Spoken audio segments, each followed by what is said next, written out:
Welcome into the firm of Harrison Marang. Danny Marang in here. Lowercase behind the glass on the ones and twos. Patrick Harris still not here. Still not here. I got a text from him coming into Monday. Haven't heard from him since. Just going ghost on us. I mean, I get it. He's in Malibu. Yeah, deservedly. Deservedly that we're getting ghosted. There you go. That's what. That's fine. That's fine.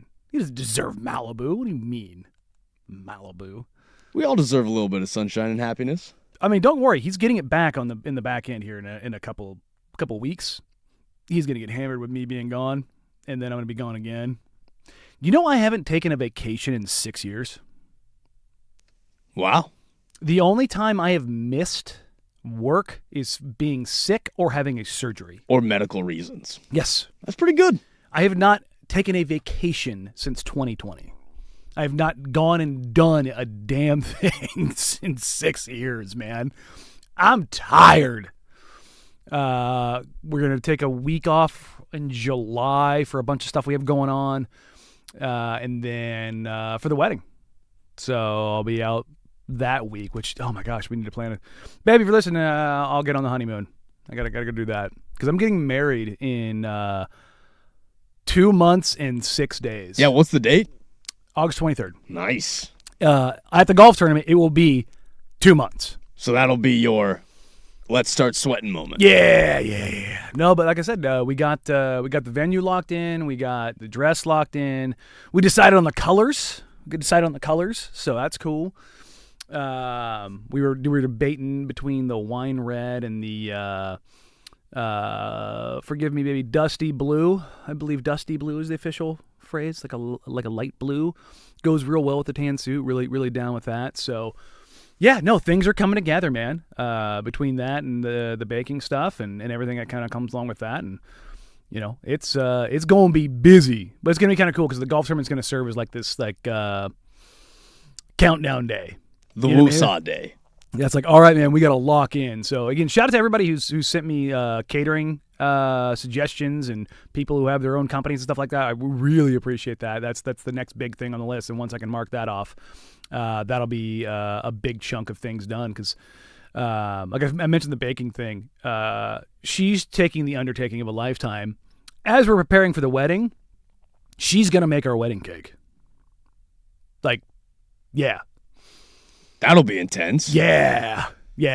She's like, why would I let somebody else do this? How many batches do you think you'll go through until you get to that final product? Well, number one, her cakes are incredibly good. You did say that, right? She is the harshest critic on her. Oh God, I don't think she's ever made anything she likes, which is ridiculous. You brought in one cupcake, and I went, yeah, I'm gonna need about 3 more of these. Yeah, and like.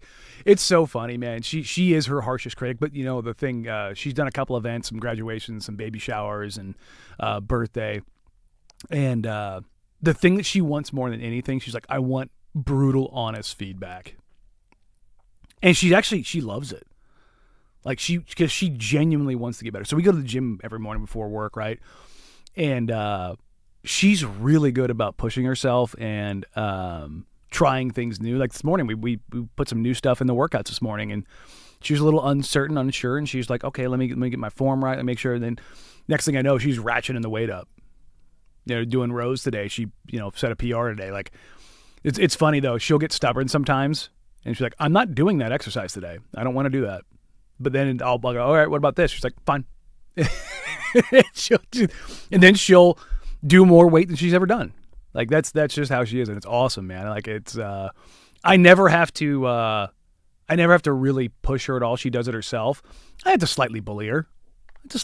Every now and then, but then she gets done and she starts kind of doing a little flex, a little dust off her shoulder kind of deal. Like, yeah, I got this. So it's a blessing in the sense of like how many cool things we have going on, but it's also when you take a step back and you look at it, you're just like, there's a lot going on. I don't know if you've ever tried to plan a wedding and launch a business all at the same time, but it's a lot. It's a lot of hats. It's a lot of hats, and like we had something come our way is going to put a lot on our plate, both figuratively and literally. But it's awesome, man. God is good in that sense. It's sitting here looking at all the things that can get so overwhelming. just having that comfort is pretty cool. So it's very, very cool. Oh, we got follow up. Ooh, from yesterday, from free consultation on the text line 503-864-6326. Is this the petty one? No. This is the wedding dress one. Ooh, okay. Oh, just want to send you all a follow up. You probably weren't seeking, but I had the conversation with my fiance, and the wedding dress she posted on TikTok was the dress she wore to her bridal shower, not her wedding dress. So crisis averted, and I haven't seen her wedding dress. Hey, ladies and gentlemen. Crisis averted. That's great to hear. But also, shouts to you for bringing it to her, dude, because you could have been a coward. So, hey, see, look at it. Free consultation coming full circle. Look at us helping people in the world. You didn't have to sweat it out. Imagine if you just held this and took this to the grave thinking, oh, no. Now, you would have figured it out you probably would have figured it out on wedding day. Would you have been able to recognize the difference between the two? Like, were they drastically different? You know what I mean? Some dudes, we don't notice things. It happens. That'd be a fun one to bring up. Is this a different one than the one that's on your TikTok? When did you see that one? Yeah. What do you mean? That's where you're opening up a can of worms. See, this is again transparency, not honesty. See, babe, I learned. I listen. So, again, Harris is out today. He'll be back tomorrow. And a little show reminder: we will not be here on Friday. We all have a company-wide holiday. And spoiler alert here. If you were trying to watch the Portugal match in Côte d'Ivoire, I'm sorry, it's not Ivory Coast. Who are they playing? DRC, right. Democratic Republic of Congo. Yep. Portugal just put one in. 6 minute, 1-0. Portugal. I don't know. Portugal. Have fun with it. I tell you what, we'll get into the World Cup a little bit later because boy did the World Cup last night. Turns out, best players on the planet did best players on the planet things. Mbappe, Erling Haaland, Leo Messi. This World Cup is it's shaping up to be a pretty damn good World Cup. Stars are showing up. You've got draws and tight games that shouldn't be draws and tight games. You've got Team USA going nuts, and we'll get into Team USA tomorrow because they play again tomorrow, which... Is it weird to you how big of a gap it is? 6 days? It does feel a little bit long. That feels like a little long, right? Just like, what are we doing here? I don't really know what to do that. It's like we complain about the 2 days off, 3 days off in the NBA Finals and the World Series and the Stanley Cup and travel days. Like, whoa. Why do we get a whole week off? I mean, again, I know it's a large field, but that just feels like it's too much. Does that feel like too much to you? It does feel. I don't know why, but it's probably just because traveling, there's 48 teams in the field. So, I mean... Well, at least for 2 more years. Again, it's a lot of games, so... I don't know. Yeah, I don't know, man. I know soccer, it's a different sport, how much more ground you cover and all the things that go with that, but a week off? Am I old man shaking fist at cloud here? Like, come on, we should be playing a little more frequently. Possibly just a little bit. A little bit? Maybe just a little bit. It happens, man. God, I hate that it happens too. There's so many things that keep I particularly was it gym related. I just number one, I'm old and broken and washed, and when I come out of there, I'm just like, shaking my fist at a million different things. But I find myself almost daily saying something or doing something and then just kind of looking up the sky and going, really? I've become the Progressive commercial just fully. For the last time, would you please stay off my freaking grass? Yeah, that's a tough place to be. It's a tough place to be, man. Like, it's...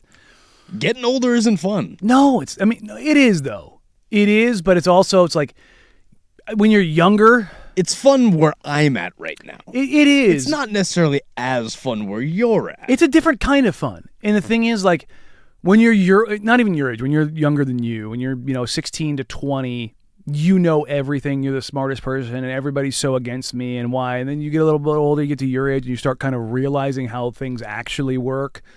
And then you're like, well, it wasn't really that bad, and maybe the world wasn't against me, and maybe I wasn't the smartest. And then you get in your late 20s and your 30s, and you're like, oh, I was dumb. I think that's the majority of people. I think you get to your late 20s, early 30s, and you're just like, I need to have a major reevaluation of how things actually work. I think by mid-20s, when your brain is actually developed, you start to realize, like, oh, there's a lot about the world that I don't know. There's a lot about the world that I'm interested to know in. So let's find a balance here. Let's go ahead and work that out. And then I think as you get into your mid-30s, late 30s, and early 40s, you start becoming your parents. And it happens full tilt. And you start doing things and wearing things that you said you would never do. Like orthotics in your shoes and ice packs at night. Again, I'm worried about my parents becoming their parents. Because that's the slow climb. Because, again, like I said, my grandpa's got a Sanford and Sons front lawn. Yeah. Where it's just a bunch of cars that don't necessarily work. A lot of fixer-uppers. A lot of collecting going on. Oh, a whole lot of collecting. He calls it winterizing. Ah, there you go. Yeah, so he winterizes quite a bit.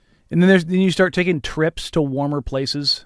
And not like the real tropical places. You're just trying to go somewhere just to get out of the cold. My parents have been doing cruises, too. So they're on that type of old people kick. So that's a path that, like, when you're getting the sorting hat, the Harry Potter of olds, like one of those sorting hats is cruise people. There's I swing on the porch and just drink iced tea. There is cruise old. There's a lot of. God, we should go through all of them. Yeah, we should probably different type of olds. So this made me think of this. We went to the pool the other day, and me, Tiff, and our son, and I was in the pool with him for a little while, just swimming around. I was like, oh man, this feels good. And then she made fun of the way that I swam. She said, please don't ever do that again. It looks very weird to see such short, stubby legs swimming. It's like tick, tick, tick, tick, tick. Yeah, she makes fun of my short legs all the time. But I got out of the pool and sat in the chair. It's like, I think it was like 5:30, 6 o'clock at night. So still about like 80 degrees out. Yeah, it was still real warm, but the sun wasn't in the pool. And I'm just sitting there, and I'm like, because I live in an apartment now. I don't have the backyard and stuff like that. And I'm just sitting there just chilling. And I was like, man, I haven't just sat down and chilled outside in a while. And he was like, I'm getting bored. And I'm just sitting there thinking, love him to death. But I'm in the back of my head, I'm like, shut up. Don't ruin this right now. Don't you dare do this to me right now. I'm like, I just got comfortable. It feels real nice outside. If I want to, I can hop back in the pool and cool off a little bit. Just chill. See, my girl hit me with that yesterday, where she's like, I'm going to go sit outside for a bit. And then I realized, I'm like, well, now I have no one to talk to. I sat out there and then just watched her smile just slowly go. And it turned into, well, don't you have cooking to do, or don't you have this to do? And I went, quit ruining my chill vibe outside. You know what I do? You're lucky I do have stuff to do right now. Otherwise, I'd be really butthurt. Yeah, Tiff is getting to the, I want to get a good tan for the wedding, and she's putting on color, and she's like, I need to go sit in the sun. I need to go sit in the sun. I need to go sit in the sun. I'm like, you don't have to tell me, let's go sit in the sun. Like, I'm about that life. Let me go. Yeah, we can go chill in the sun all you want. But she's also she's hyper active. I need to get her to like chill.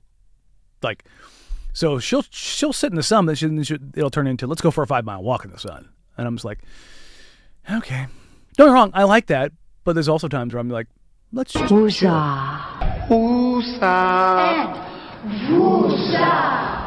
There's no need for a 5-mile walk in this heat. We did it yesterday. Oh, God. Did it yesterday. Oh. So I think it was like 4.5 miles, something like that. No wonder your knees are all torn up. Yeah, it is. I'm cooked. So, well, speaking of cooked, Portland Trailblazers. No, I'm kidding. But we are going to go Blazers. I want to go kind of grand scheme because we are less than a week away from the week away now from the NBA draft. And the Giannis sweepstakes and everything that kind of falls out of that. I wrote about this at the end of last week on my Patreon, and I want to dive a little bit further into this with just the kind of the World Cup going on and the Stanley Cup Finals over and the NBA Finals over. This is kind of more time for a little bit of a deeper dive. So I want to dive into the Portland Trailblazers, and not just the Giannis, Jaylen Brown, Trey Murphy. Like, what do they need to do between now and free agency to make you feel comfortable, to make you feel like this is a success. And then I want to go a bridge beyond that in the segment after that and dive into how does Tom Dundon kind of change the narrative around what has been his first couple months of ownership. We'll dive into the more esoteric stuff here around the Portland Trailblazers coming up next year on the Firm of Harrison Marang, 105.1 The Fan.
The Portland Trailblazers are entering a period with new ownership, an ever-changing landscape in the NBA, the wide openness and participation trophies of NBA Finals and wins, which we'll get to a little bit later, one of the most egregious things I think I've heard in a long time.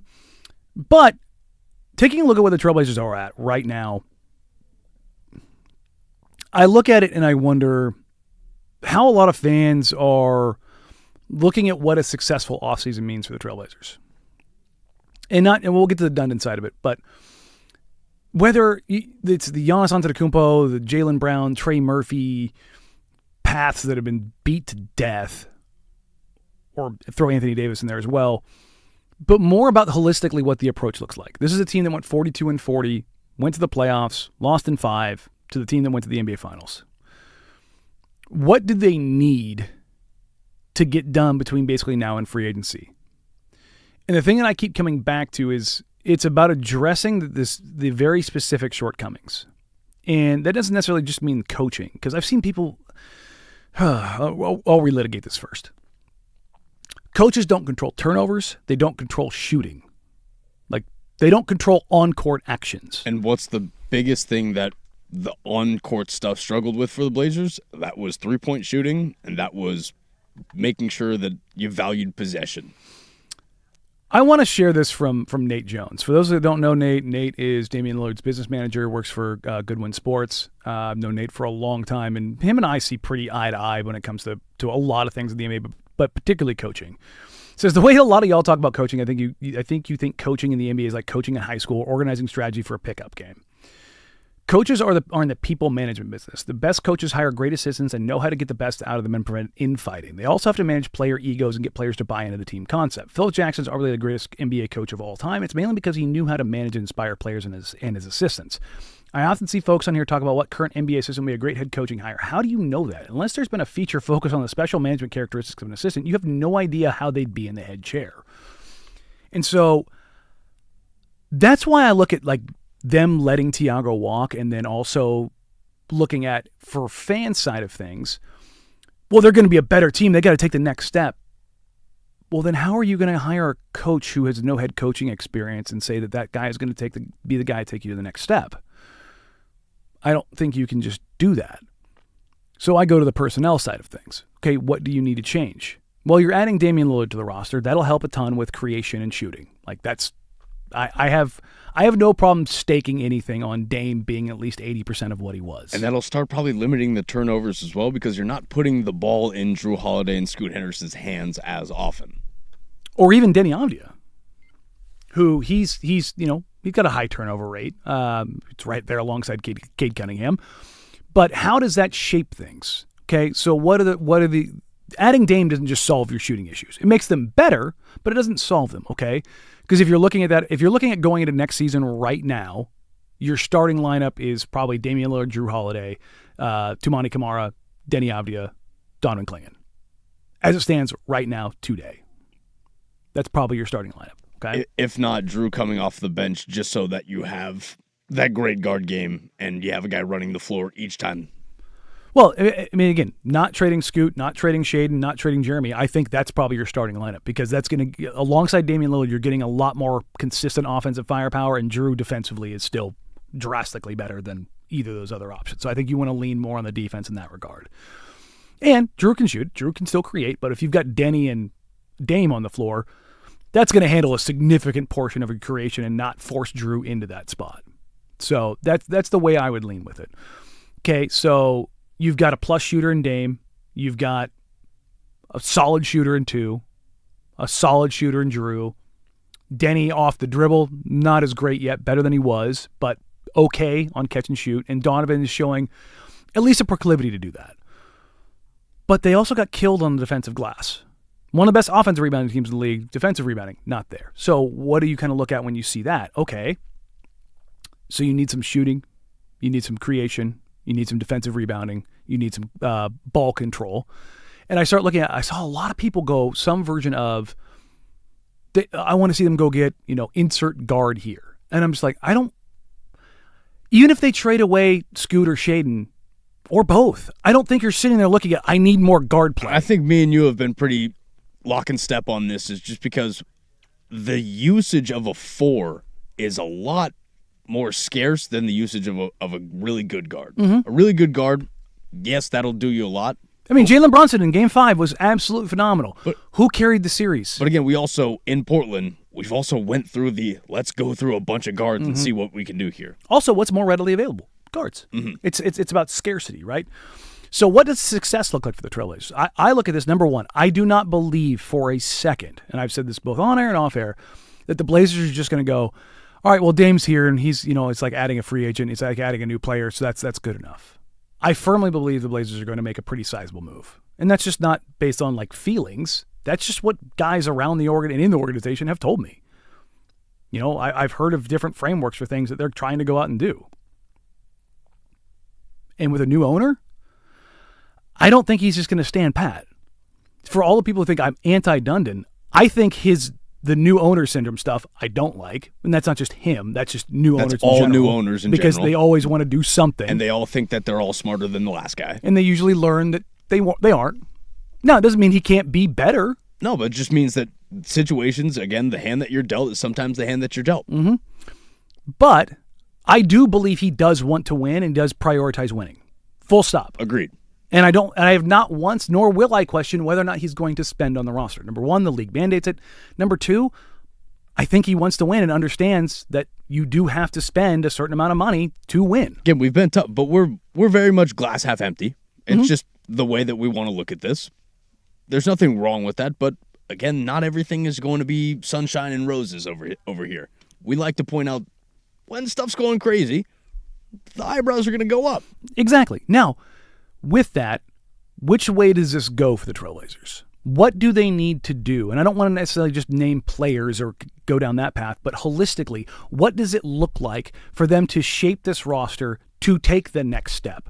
And then on top of that, how can Tom Dundon with Joe Cronin and his front office staff do the basketball things that restore the confidence that was maybe a little bit shaken by the optics of how things have gone over the last couple months? We'll get to all that next. But first, here's Lowercase with the Sports Center update. A firm of Harrison Marang, 105.1 The Fan. Now, from the George McCoy at Warren Allen Sports Desk, a Sports Center update on the Fan Sports Network, 105.1 FM and 1080 AM.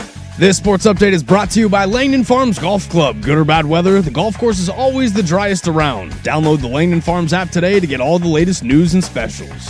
First on the Fan, some World Cup news for you as Lionel Messi has tied the record for the most men's World Cup goals at 16 after netting a hat trick in Argentina's 3-0 win over Algeria Tuesday night. The hat trick was the 11th of Messi's international career as he became the oldest player to score 3 goals in a World Cup match. If you missed it yesterday in the Group I and J stages, France defeated Senegal 3-1 in the early morning match. Iraq fell to Norway 4-1, and in the night match, Austria defeated Jordan 3-1. Today we have 4 more matches in the Group K and L stage as Cristiano Ronaldo and Portugal, they have taken a 1-0 lead over the Democratic Republic of Congo as they are entering the 28th minute. As that match kicked off moments ago, and England and Croatia, they will kick off at 1 p.m. Ghana and Panama will kick off at 4 p.m. And wrapping up tonight's slate of games will be Colombia taking on Uzbekistan for a 7 p.m. kickoff. Your Portland Fire are back in action tonight, hosting the Seattle Storm for a 7 p.m. tip-off in the Moda. The Fire come into tonight's contest as 3.5-point betting favorites, as you can catch all of tonight's coverage over on 9:10 a.m. when pregame tips off at 6:45. And we are just one day away from the U.S. Open Championships at Shinnecock Hills Golf Club in Southampton, New York. J.J. Spawn was your champion in 2025, but it's Scotty Scheffler and Rory McIlroy who come in as early betting favorites. And for more sports scores and stories in 30 minutes, I'm Lowercase from the George McCoy at Warren Allen Sports Desk. Hurt, missing work, insurance companies acting like jerks. Don't call your mom, call George McCoy at warrenallen.com. Your home for Seahawks football.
Well, be careful what you wish for.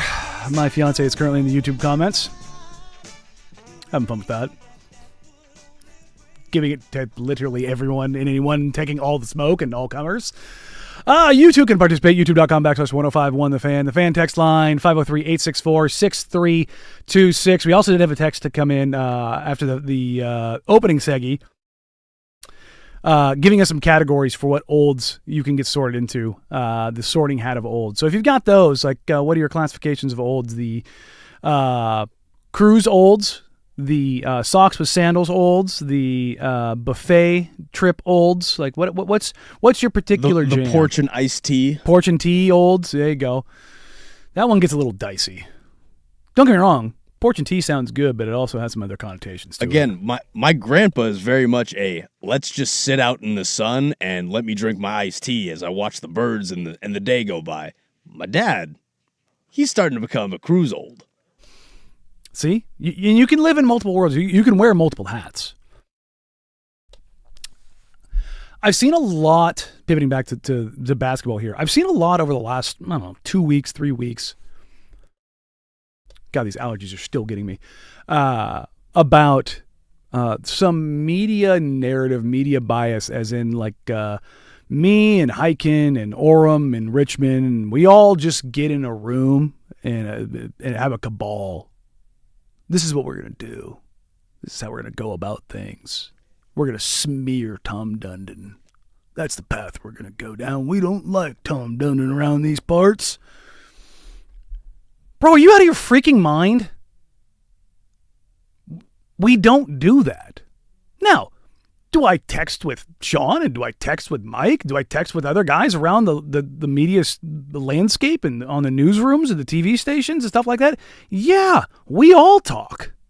We do. I've been waiting for this. Let it fly. Well, it's just like, we're just calling it as we see it. And people are like, you do it for clicks. I go, no, I'd rather not talk about the stupid things an owner is doing. If one more person says Tom Dundon won an NHL title, so we should give him that credit, I better be able to go through your freaking tweets, your freaking texts, your YouTube comments, your emails, and everything else and find you kissing the ass of Jody Allen. Because the Seattle Seahawks won a Super Bowl and not a single one of you idiots said a damn thing about it. And nor did I, because it didn't matter. Because it didn't make a difference for the Portland Trailblazers. It doesn't matter. I'll keep saying it again. Jimmy Haslam owns the Columbus Crew. They won an MLS title. Go look at the S show that is the Cleveland Browns. It doesn't matter. Now, I'm not saying that because I hate Tom Dundon. I'm saying that because it didn't matter for Jody Allen. It didn't matter for Jimmy Haslam. And it doesn't matter for Tom Dundon. I want the guy to do well. I've had people say, oh, you guys, you're worried about your access getting taken away. If that was the case, do you think I would be sitting here talking about the negative things he's doing? No, it's because the optics of it suck. That's why. But here's the flip side, and I have said this from the jump. On the basketball side of things, he can fully redeem the crappy optics he has had since he took over the team. Amen to that. That is a absolutely real possibility. And I hope to God that he does. And all we've been doing is saying, all right, let's sit back and wait for him to make the basketball personnel move. And so between now and free agency, what can they do to reshape that narrative and to get positive momentum? Tom Dundon himself said it when he sat down for the interview. If I would have known the things I did, I would not have done them in the order that I did them, especially during the playoffs. Optics. And we all kind of knew when even before he took ownership, that he was not just brash, but maybe not clued in as much as what the NBA is versus the visibility of the NHL. And he made that clear by, again, going on the Rich Paul podcast and talking to him and Max Kellerman and explaining, this is where I went wrong. Mm-hmm. This is where I probably could have tightened up the screws a little bit and understood this is how the NBA operates versus how I operated in the NHL. And here's the thing. He may not agree with how the NBA operates. That's fine. But the reality is the reality, and you, as not being Steve Ballmer, don't have a say in how it operates. You're just not a big enough fish. If you're Jeff Bezos or one of those kind of guys, you can have a say in how things go, because here's how you know. If you even were Jody Allen, you would be able to have, again, when you have the bankroll to move the needle, move the needle. Do you know what Paul Allen was when he was before leukemia kind of limited him? A top 10 richest owner in the league? The richest owner in the league. There we go. And you know who sat at the head of the table at the NBA league meetings? Paul Allen. It matters. You can help shape narrative when you're the biggest swinging you-know-what in the league. Because you've got more money, you've got more power, you've got more influence. And when you don't have... Now, in the NHL, it's a different playing field. This is a bigger pond. That's just the reality of it. Now, I'm not saying that as a negative to Tom Dundon. That's just the reality. He's not the biggest fish in the pond. He's a big fish, but you got sharks. So you got to kind of play by some of their rules. Now, if you're Steve Ballmer, you can have an aspiration investigation around you and have all these things. And yeah, are they probably going to get punished? But yeah, in the long run, is he going to figure it out and find another way around it? Yeah, he's going to. Yes, because that man just prints money. Because he spent $4 billion of his own money to go build his own arena and told everybody else, I'm just going to do it and I don't care. And Tom Dundon can't do that. To be fair, most owners can't go do that. That's just the reality. But on the basketball side of things, if they make the... Again, I'm not saying this is the right move, so for the love of God, please do not take that. But let's say they miss out on Giannis, but they're able to facilitate something in there and get a good piece that doesn't cost them everything. And then they move what necessary salary would be like Jeremy and Shaden. And pair that with a viable coaching option that isn't terrible and isn't going to implode the locker room. Just go league average. I'm just inserting league average coach in there, okay? And they go get Anthony Davis. And AD plays 65 games.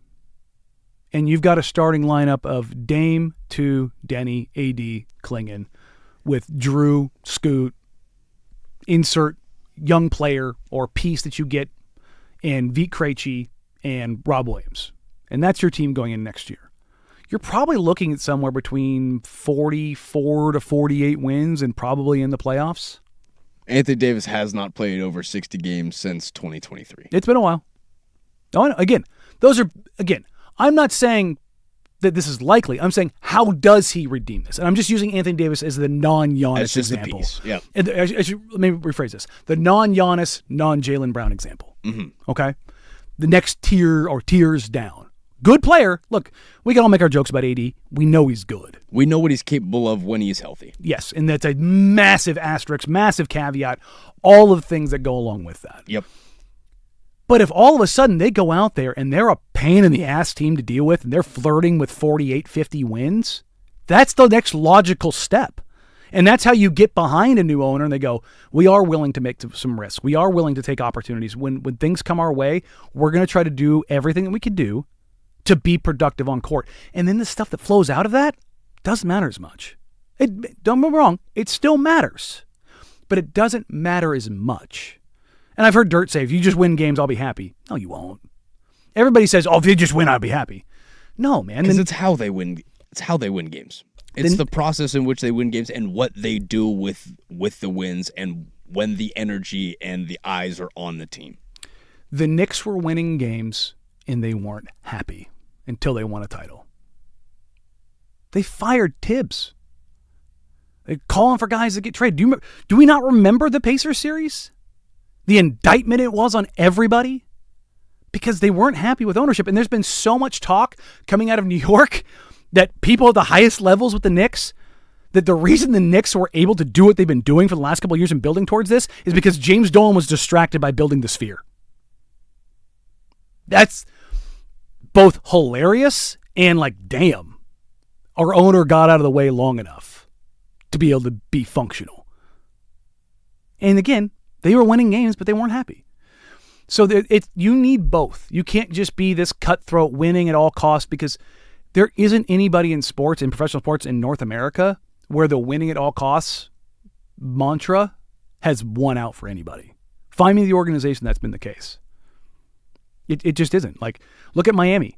Miami's not win at all costs because they haven't been able to go get Dame, to go get Kevin Durant, to go get Giannis so far. They're willing to win at a cost. And that's the thing about this. Everybody's like, well, they're willing to do anything. Look at the atmosphere. Look at the culture and all those things. Like, no, everybody's got a price for something. And then there's a give and a take in everything that goes with it. What you're willing to sacrifice. And that's what I'm wanting to see from Tom Dundon. What is he willing to risk? What is he willing to sacrifice? And how does that translate to impact on the court? That's how, if they get it right, and then I'm not even saying they need to step up and hit, the Grand Slam walk-off at the bottom of the ninth of the World Series. They just need to take the steps. And if they go out there and they make a real move and give out real tangible assets and get real results out of it, that will energize this crowd, this fan base, this market, like it hasn't been in quite some time. Again, the conversation I think we had a few weeks ago was, I don't want the Blazers to go out there and have it be a reset with a brand new coach.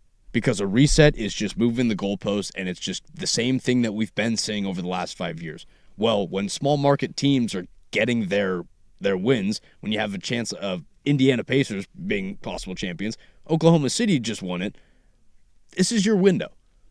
This is your window for teams. Again, the dynasty era isn't here anymore. Mm-hmm. Time to go get your pound of flesh.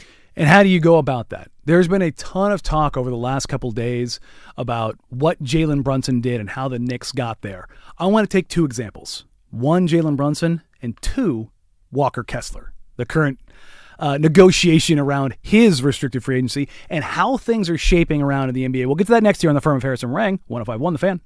The biggest...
All right, well, the YouTube comments have now devolved into whether or not I've taken a poop yet today, so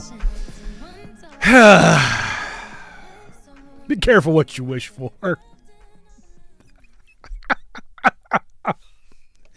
You're playing with fire over there. Oh, man, my girl is just, it's my girl. She knows. Yeah, we did. We had Thai food last night. It was a Mm-hmm. It was a rough morning. It was a rough morning today. Did not start out well.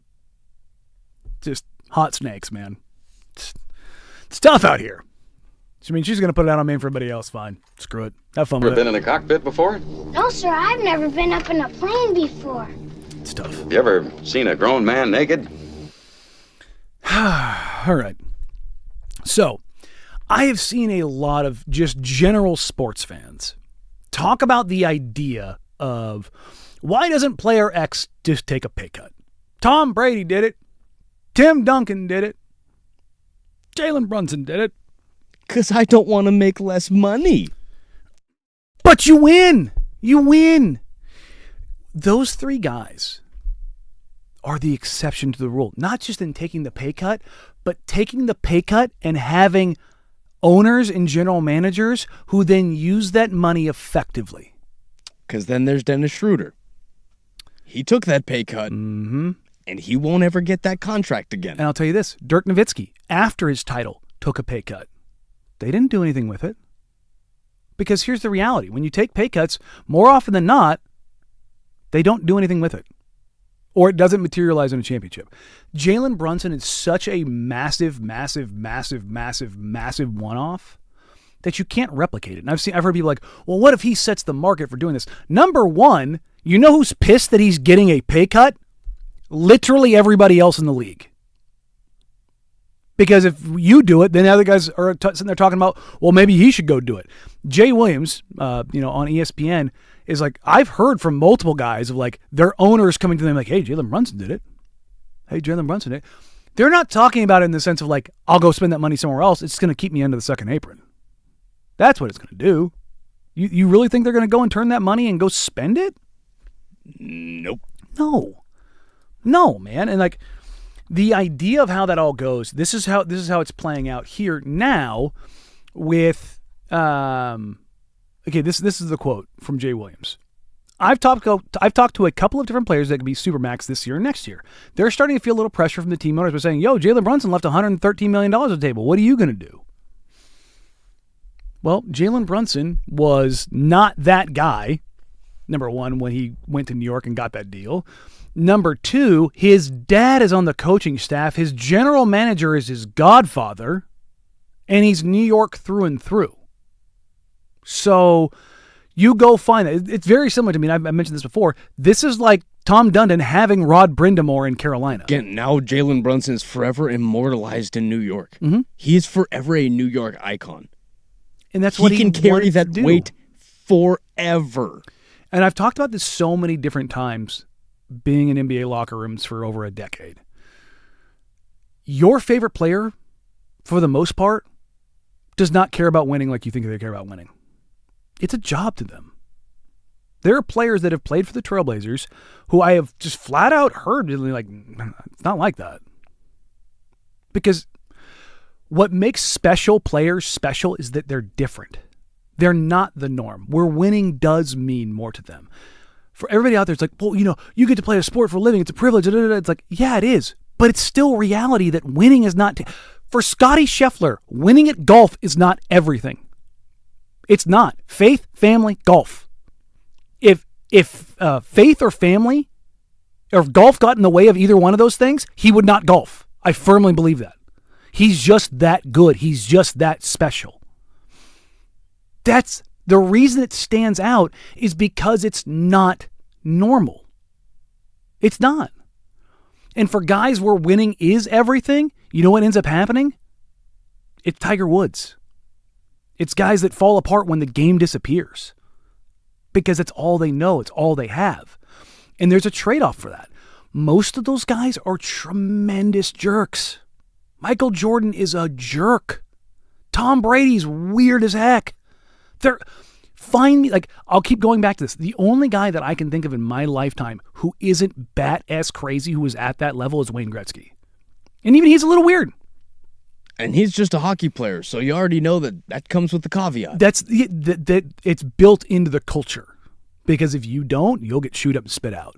Now, if you want to say that NBA culture is a bunch of prima donnas and pretty boys and guys that are catered to, yeah, I'll agree. But that's the reality, and it starts at 13 years old. That's the problem. Again, Amon Shumpert, I think, said it the best the other night where he goes, he credits LeBron's creativity because he goes, well, LeBron got paid at 17. So he's always had that kind of childlike mentality, not in the sense of he's operates, ignorant, not really thinking and does, brash, bold stuff like a child would do, but it's the creativity. It's the fact that at 17 years old, you constantly have different ways of looking at the game.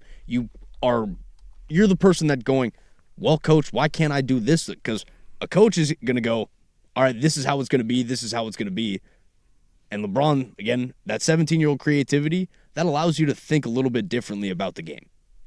He's also been in the limelight from the jump. Since he was being 15. And I've got a story on that for today's Web Gems that kind of goes to a little bit of that and how different it was for another all-time great. And when I heard it, it was both awesome and hilarious. But there's a Walker Kessler component to this that I want to get to, and we don't have time to get to it. So I'll put the general thoughts on like doing this. I have said, and I will maintain, a player should never take a pay cut. Now, if they want to, from their own accord, go with God. If that means that you're a superstar, you've already made the money. Again, when superstars do it, I'm not surprised. Like when guys like Kevin Durant went and take pay cuts to go get championships, okay. But there's the Chandler Parsons of the league who, again, they're going to get paid a lot of money Get for your bag. Not a lot of production. Well, guess what? That's the business. Go get your bag. I'm a I will firm never fault Kirk Cousins. I will never fault an NBA player for getting the bag. for getting as much money as you can get, when you can get it, how you can get it. I am never going to fault a guy. You will never, ever, ever, ever, publicly or privately, you've heard me talk off air, God knows how much. Have you ever heard me say anything like, yeah, Get your money, man. because Get you your money never know always. when it can disappear. And I do not, but if you have one GM in your sport who is willing to pay you and you were like, that's more money than I'll get anywhere else. But so you don't value championships? No, I value my livelihood. And the staggering majority of players across sports will do that. And cash rules everything around me. We've always believed that. It's just, I am never going to fault a guy for doing that. But I'm also not going to belittle somebody who does it the way Jalen Brunson did. I don't think it's this grandiose gesture. I don't. Because number one, that next contract he's going to get, he's going to be, You're gonna get it on the back end It's going to be overpaid. Yep. He's going to be taken care of. And people are like, well, you make that money back in endorsements. No, you don't. You don't ever make money back. Once it's gone, it's gone. There's no math around that. If you have an opportunity and you do not capitalize on it, you can't go back in time and re-earn that and get the interest and everything else that comes with it. That's not how it works. But you will be taken care of on the back end, where in Brunson's case, and now here's the thing, like Dennis Schroeder, they didn't come back to that. Where was the money there? When you turn down deals, you got to be careful, which is why when like Shaden Sharp, use his deal. They wanted 120, then it was 110, then it was 100. It's like, you know what? We're going to take that. We're going to take that deal. I better not let it go before 95. Yeah, so. we're going to take that deal. We're going to take that deal. We'll take the 490. We're going to call it good at 490. But when it started, it was significantly higher. And we'll get to the Walker Kessler part of this coming up first. But one of the most insane, let me just preface this as the tease. I love Vincent Goodwill. I think he's good at his job. Covered the Pistons a long time. Was at Yahoo Sports. He's ESPN now. He said one of the most egregious things I've ever heard anybody say about a coverage of sport. We'll get to that here in hour number 2 on the Firm of Harrison Marang, 105.1 The Fan. Your home.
Now, from the George McCoy at Warren Allen Sports Desk, a Sports Center update on the Fan Sports Network, 105.1 FM and 1080 AM. First on the Fan, some World Cup news for you as Lionel Messi has tied the record for the most men's World Cup goals at 16 after netting a hat trick in Argentina's 3-0 win over Algeria Tuesday night. The hat trick was the 11th of Messi's international career as he becomes the oldest player to score 3 goals in a World Cup match. If you missed it yesterday in the Group I and J stages, France defeated Senegal 3-1 in the early morning match. Iraq fell to Norway 4-1, and in the night match, Austria defeated Jordan 3-1. Today we have 4 more matches in the Group K and L stages as Cristiano Ronaldo and Portugal, they take on the Democratic Republic of Congo as they currently lead 1-0. England and Croatia kick off at 1 p.m. Ghana and Panama will kick off at 4 p.m. And wrapping up tonight's slate of games will be Colombia taking on Uzbekistan for a 7 p.m. kickoff. Over to the WNBA as your Portland Fire are back in action tonight hosting the Seattle Storm for a 7 p.m. tip-off in the Moda. The Fire come into tonight's contest as 3.5-point betting favorites as you can catch all of tonight's coverage over on 9:10 a.m. when pregame tips off at 6:45. And we are just one day away from the U.S. Open Championship at Shinnecock Hills Golf Club in Southampton, New York. J.J. Spaun was your champion last year, but it's Scottie Scheffler and Rory McIlroy who come in as early betting favorites. And for more sports scores and stories in 30 minutes, I'm lowercase from the George McCoy at Warren Allen Sports Desk. Hurt, missing work, insurance companies acting like jerks. Don't call your mom, call George McCoy at warrenallen.com. The home of prime time.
Hour number 2 here on the firm of Harrison Marang on a Wednesday afternoon. Thank you all for joining us.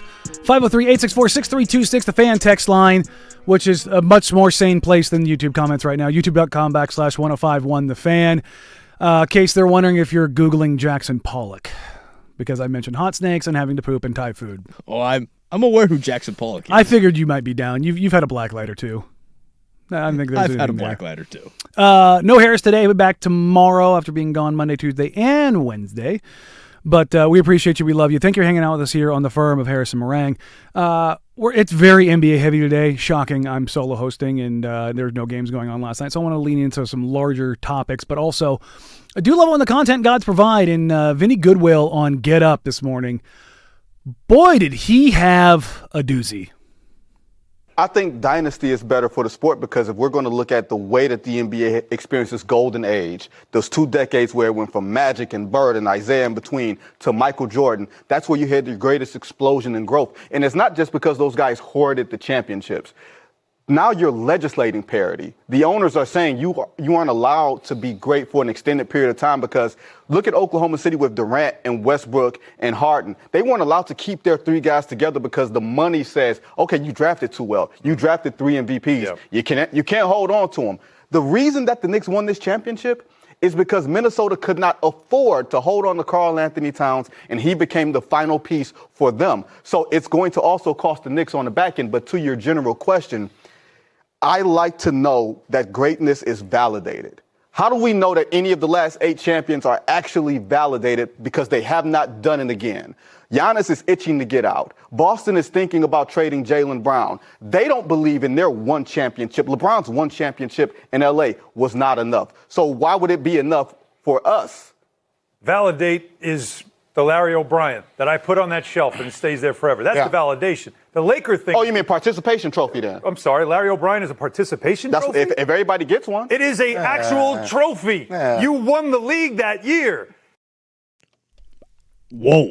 I do not know what to do with this. There's so many different ways to parse this. I think Alan Hahn did his best job at trying to reel it in, but that was just atrocious.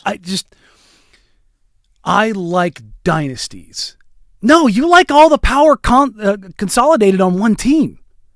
Dynasties exist. The Celtics existed because they had 4 Hall of Famers on a team and nobody else was nearly as good. The Showtime Lakers had 4 Hall of Famers on a team and nobody else was as good. Magic and Bird existed because those 2 teams had the talent. And where was the talent in the rest of the league? Yes. It's college football 20 years ago. Look, my school, I'm wearing a USC shirt. We have gone, Bartu has both publicly and privately called the collection of talent at USC from 03 to 09 the single best collection of talent the sport has ever seen. Why? Because look at what they produced. Because it was consolidated at places like USC and then Alabama and then Georgia and then Florida. Do we forget the These schools in college football had all of the talent consolidated. What are we seeing in college football right now? What are the last 3 title winners? Are they dynasties? Or were they 3 separate schools? 3 separate schools. With one of them being one of the worst programs in the history of the country in Indiana. Yep. What this does now is it means everyone has a chance. It doesn't say that you will win. It's the playing field. He's right in saying parity is being legislated. It is. It absolutely is. But are you telling me that the last run of the, because he only goes back the last 8 years, the last KD Warriors team isn't validated? Are you out of your mind? Are you out of your mind? The Jordan Bulls were that good because they had the greatest or arguably the greatest player of all time, another MVP, another Hall of Famer, and a crap ton of incredibly good role players. Steve Kerr, Horace Grant, just go down the list. Again, Tony Kukoc. What I hate that they're getting away from is now the conversation is, all right, we're not talking about how to. It's just that they're not talking about how to build a dynasty. That's I think what's frustrating to me, because if you're going to have a dynasty, you're going to try to say, oh, the league needs dynasties, the league needs this, that. How do you build it then? How do you build it that way and make it make sense? And make the other teams also as good. Look, I'm not one of those people who's like, oh, they were beating up on plumbers back then. But the talent right now is better than it's ever been in the league. Dirt and Sprague, we were talking in the transition. Where are the 5 best players in the world? Where are they from? Are they from this country? They're not. SGA, not American. Giannis, not American. Jokic, not American. Wembanyama, not American. Luka, not American. You have to get to Ant probably before you get to, if you want to say Brunson, go with God. I'm not going to. He's very good.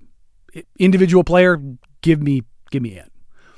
Now, is there some air quotes hope around a guy like Cooper Flagg, Dylan Harper? Sure. But the globalization of the game has led to a massive influx of talent into the NBA that has made the league better. You're telling me that Paolo Banchero playing in the old NBA wouldn't be an unstoppable 30, force? 10, and 5. Just absolutely 30, 6'10", 10, and 5. downhill monster. And Charles. And Paolo's just... But bigger. He's not just a dude. Paolo's not that guy. But if you take him back 15, 20 years, he's a monster. He's an absolute monster. And he's not one of the 15 best players in the league right now. That's what it is. Now, the ramifications of the CBA and how difficult it is making things to be a dynasty is very real. But if OKC knocks off the Thunder, or knocks off the Spurs, and they're in the title, and they beat the Knicks, and they win back-to-back, are they now in that conversation? They had the opportunity. J-Dub injury, Wemby being Wemby, Chet disappearing. I love this. Are we mad at the NFL that It's not just the Patriots every single year, or not just the Chiefs every year. Was this Super Bowl and was this Super Bowl run not amazing? And if OKC goes back next year, would we still not consider them a dynasty? The Spurs weren't stacking title after title after title, year after year after year. It was over 15 years. That's the longevity. The Spurs are just getting started. The Thunder are just getting started. The Knicks have been knocking on the door for 4 years. The Celtics knocked on the door with the Jays for 6 years. The league is just better. And I would argue the league is in a better space, basketball-wise, talent-wise, than it's ever been in.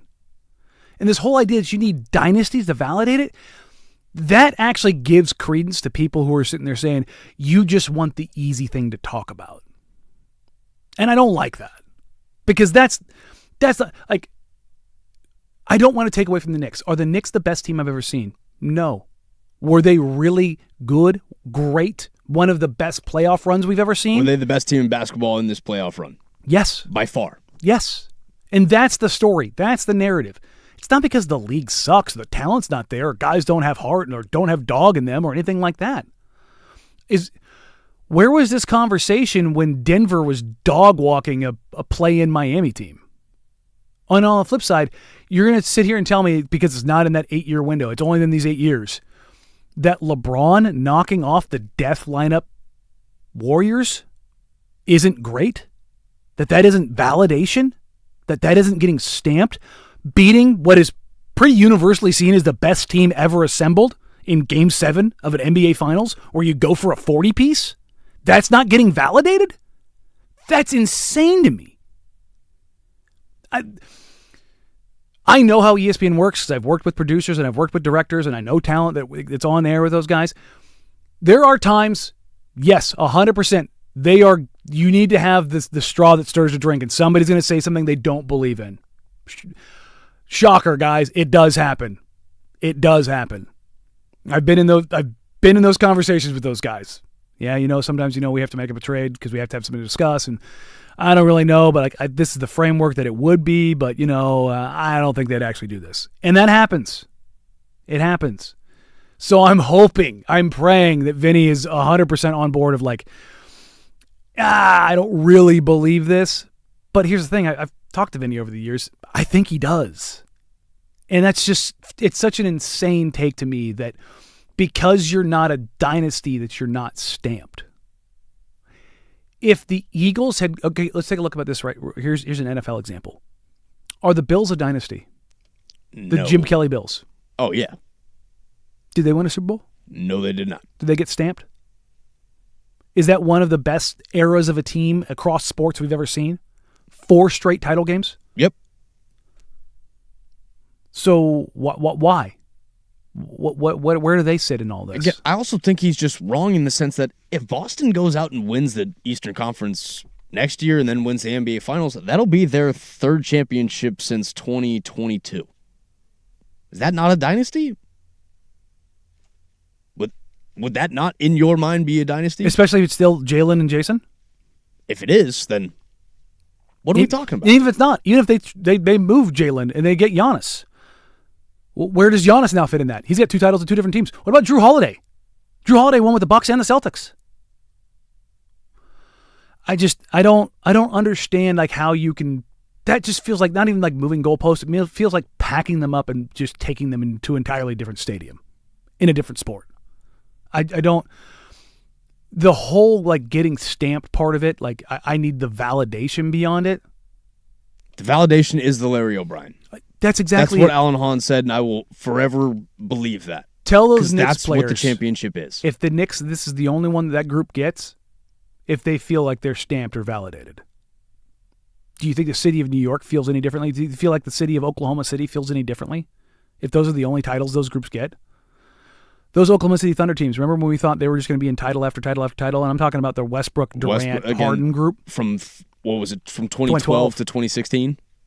And then they ship Harden out and they make the choice with Serge Ibaka. And now, don't get me wrong, they're really good. But Serge won a title with someone else. So did KD. So it's I don't need that validation to see greatness. I see the dispersal of talent around the league. And if you're a Blazers fan, you've got to be excited about that because over the last 8 years, 15 different teams have been in the NBA Finals, half the league. That means the door's open. That means you don't have the bouncer at the club keeping you out. And coming full circle to something I say all the time, it's about whether or not you're lucky and whether or not you're dumb. So, coming up next, I wanted to get to the Walker-Kessler part of this as it pertains to the Jalen Brunson of it all and the shaping of the NBA and that team-building dynamic and the luck that comes with it. We'll get to that next year on the Firm of Harris and Marang, 105.1, The Fan. The Fan.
Just like everybody would expect, one of the biggest free agent stories in the NBA is coming out of Utah. Walker Kessler is pretty damn good. When the Blazers drafted Donovan Clingan, he was the guy who was like, can he turn into Walker Kessler? If he can do that, that's a pretty damn good outcome. Kessler is one of the best rim protectors, rebounders in the league. He's been limited by some injuries, but he's really good. There's also, behind the scenes, I've heard some people around Kessler not necessarily doing him any favors. Despite the Jazz front office loving him, there is a back and forth that's going on now between Kessler's agents and the Utah Jazz. There's a pending offer, because it can't technically, I guess it actually can now. An offer of 5 years, $140 million, so just below $30 million a year. It would be the largest contract ever handed out to a center who has not been an all-star. Okay? He only played 5 games last season before he had his shoulder surgery. But he was one of the best rebounders, one of the best shot blockers in the league. In first career, he averages 9, 9, and 2.5 blocks a game. Mm-hmm. Very similar to Donovan. Not as, much of a threat offensively, but a monster defender. And when pairing him with Jaren Jackson Jr. and Lauri Markkanen, you have 3 7-footers that can move and really help you defensively. Like, Markkanen's not the best defender, but it being 7 foot allows him to do things that a lot of other guys can't do. And Jaren Jackson Jr. is the Defensive Player of the Year. That's a pretty dominant front court with size, flexibility, offensive firepower, and being able to spread you out with Markkanen and Jaren Jackson Jr. and a rim-rolling threat in Kessler. And you also have Keontae George. And whoever they get, whether it's Darren Peterson or AJ DeBonsa, or if they want to get weird and take Cam Boozer and then trade Lauri Markkanen or Jaren or however that goes. Pretty interesting way to kind of go about things, right? When I see this from Walker Kessler, again, firm believer in get the bag, but also take the money. Take the money. Restricted free agency to the NBA. It only takes one team. If you want to push it to that and get the offer sheet and have the Jazz match it, go for it. Got no issues with that. That's the business side of things, right? But also, I closed my tab here. Let me reopen this. Ivica Zubac. Really good player, right?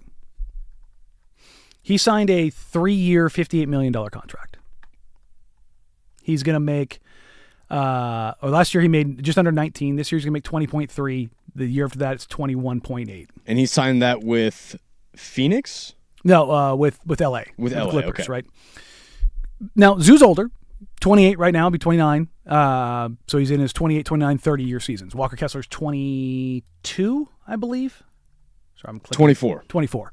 Okay, so he's going into his prime. So paying a little bit more for that, oh, okay, I get that.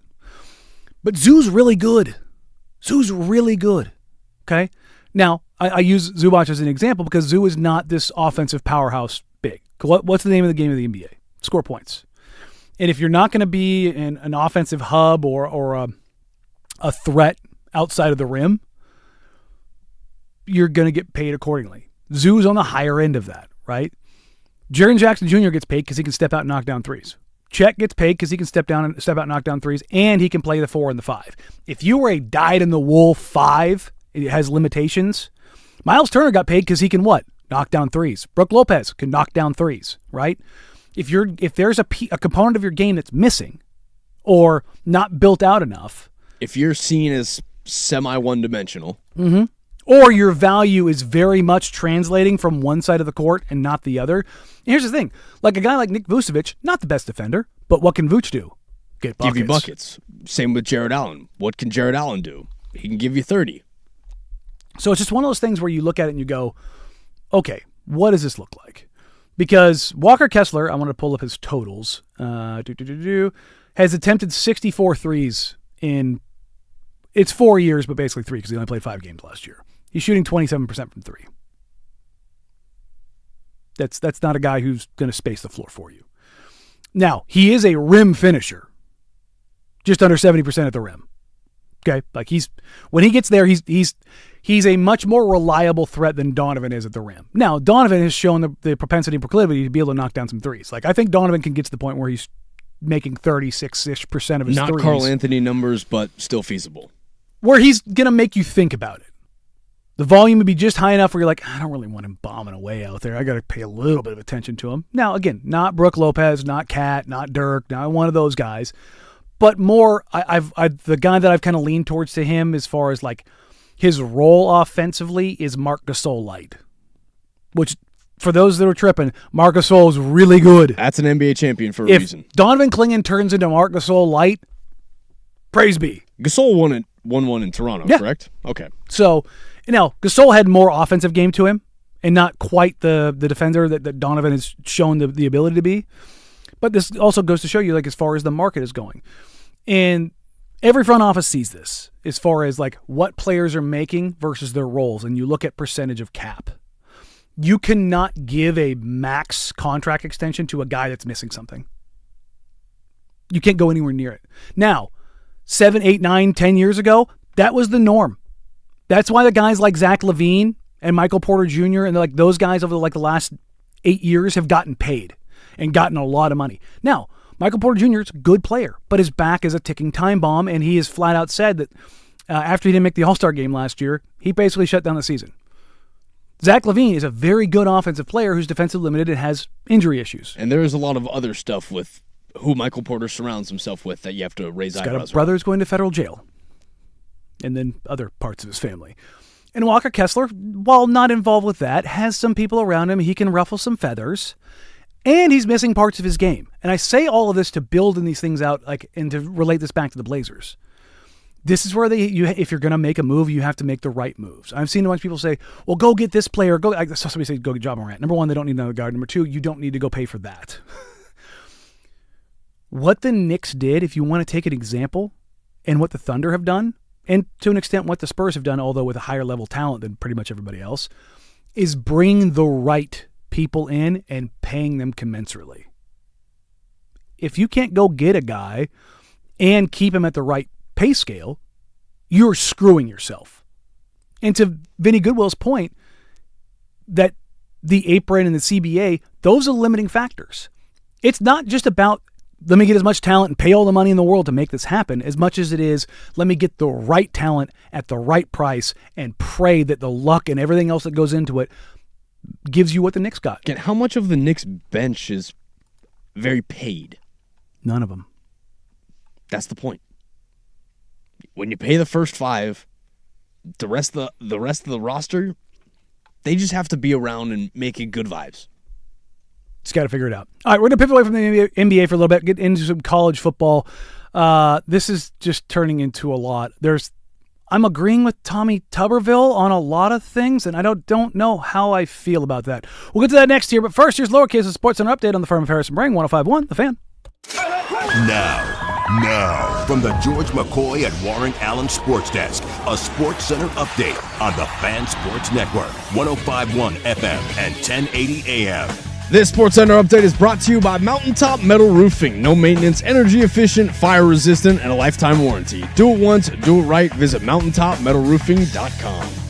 First on the Fan, some World Cup news for you, as Lionel Messi has tied the record for the most men's World Cup goals at 16 after netting a hat trick in Argentina's 3-0 win over Algeria Tuesday night. The hat trick was the 11th of Messi's international career, as he becomes the oldest player to score 3 goals in a World Cup match. If you missed it yesterday in the Group I and J stages, France defeated Senegal 3-1 in the early morning match.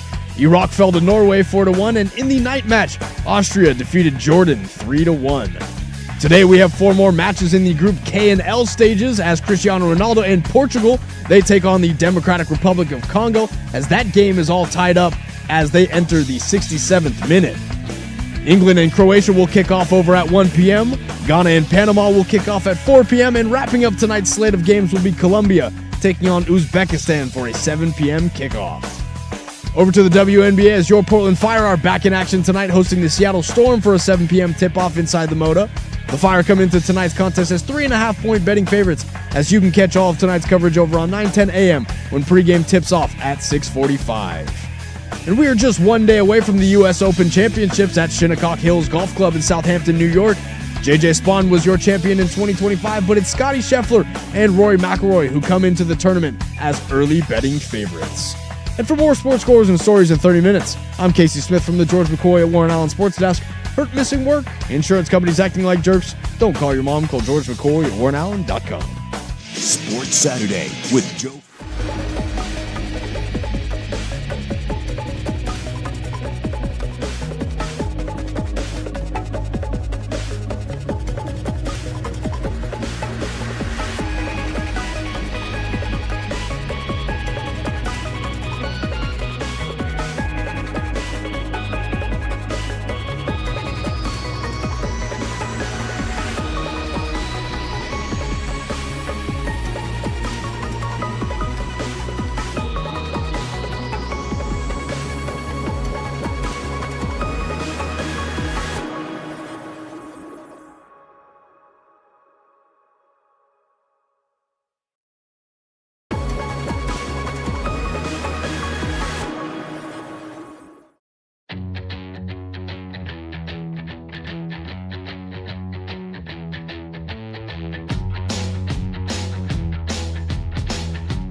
On this episode of As the World of College Football Turns, dun dun dun, Tommy Tuberville makes sense.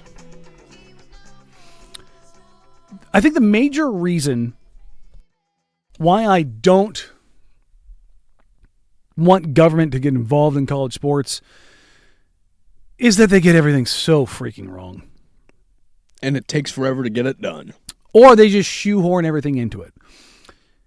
And there's a line from a letter that came out from Tuberville that I very, very, very much agree with. When you talk about like spending bills, and I don't care if you're Republican, Democrat, not affiliated, whatever it is, every time you see a spending bill, there's always some special interest piece. There's always this money shoved in here, and this money shoved in here, and this thing is shoved in here, and there's pork here, and there's da-da-da-da. Tuberville had a line. These are not separate ideas. You can pick and choose to support or oppose. They are bound together in a single bill, and a vote to advance it is a vote for every one of them. That's how he closed the letter. That's my point. They're just trying to stuff all the stuff in here that boosters and legislatures and money all want to have in there without any care or concern for the actual product or the players. Artificial limits on transfers, artificial limits on earning capacity, two of the biggest things that I disagree with.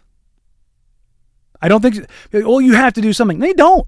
You don't have to have a limited amount of transfers. You don't limit how much a coach can go somewhere. Again, because if a kid's recruited and a coach then takes a job at another school, I don't want that kid to be pinned to that school for 2 more years when the guy that recruited him is going to a better program somewhere else, and that kid probably has the opportunity to go with him. So guys transferred one time, but now because it's coach leave, they're going to make an exception that allows for that, but it's not going to make an exception that allows for this, that makes an exception. Stop putting exceptions in the rule and stop making stupid rules. And the whole idea of we need to make sure that these kids are making too much money. Says who? Why are coaches' salaries continuing to rise? Why can their salaries go up but not the players?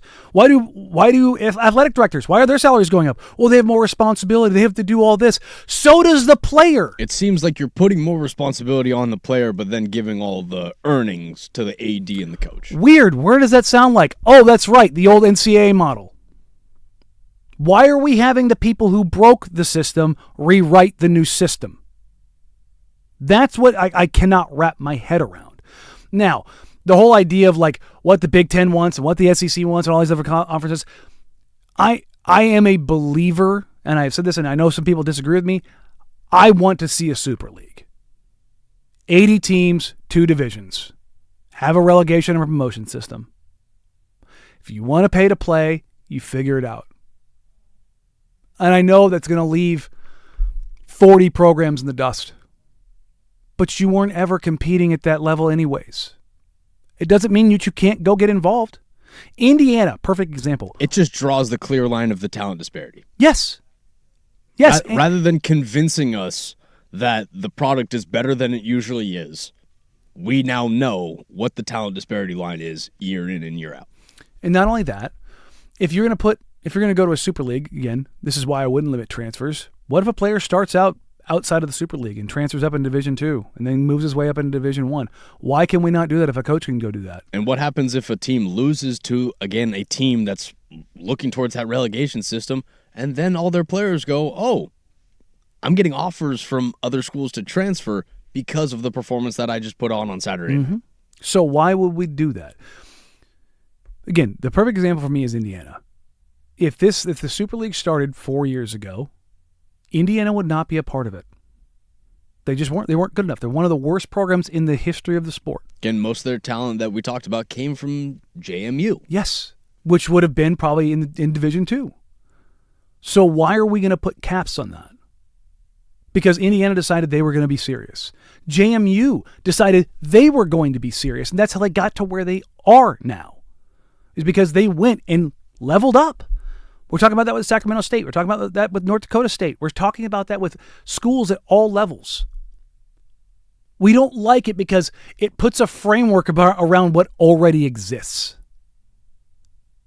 UNLV is not out there running things in college football. We're going to be left in the cold. No, you wanted money for something that you weren't deserving of in the first place. Now, you have the capacity to absolutely rock in basketball, and if you want to be great in football, you can make that decision. That you should not be floated up we'll have to play in a catch-up. I can look across the pond at England, and I can look at a team like Wrexham. That's a perfect circumstance. They're exception to the rule. I agree, but that's the point. The exceptions rise.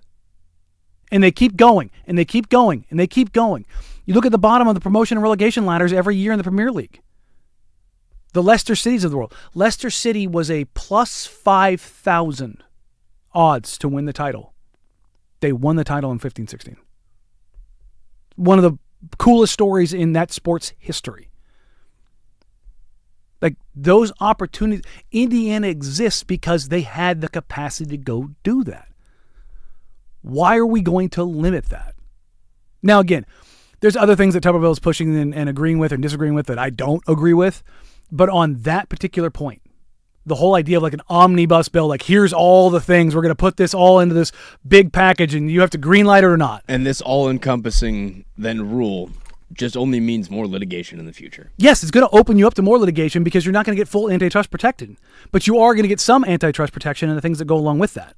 And I don't know what to do or how to do it that make sense.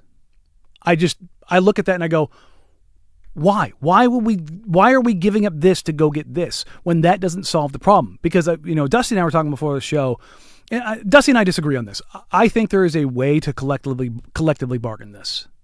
It's going to be very difficult, but a framework does exist. Making them employees. It's like they already are in essence. That's just the part of it that we have to kind of figure out. So, all right, coming up next, we've got a web gem, and look, the big ticket, Kevin Garnett really has this one figured out, and it's a little bit of wisdom and a lot of fun. We'll get to that next year on the Firm of Harrison Marang, 105.1 The Fan.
Look, man, when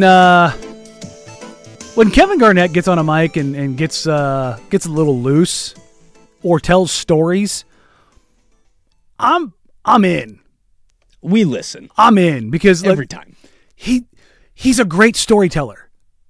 Now, when him and Paul Pierce get together and they start talking, I promise you, I don't ever care what Paul Pierce has to say. And I'm not going to ask Kevin Garnett to read copy, but But when you just let him go and he's talking about old times, that's where the good stuff is. And Garnett sat down and he had this little bit of gem about bagmen back in the day.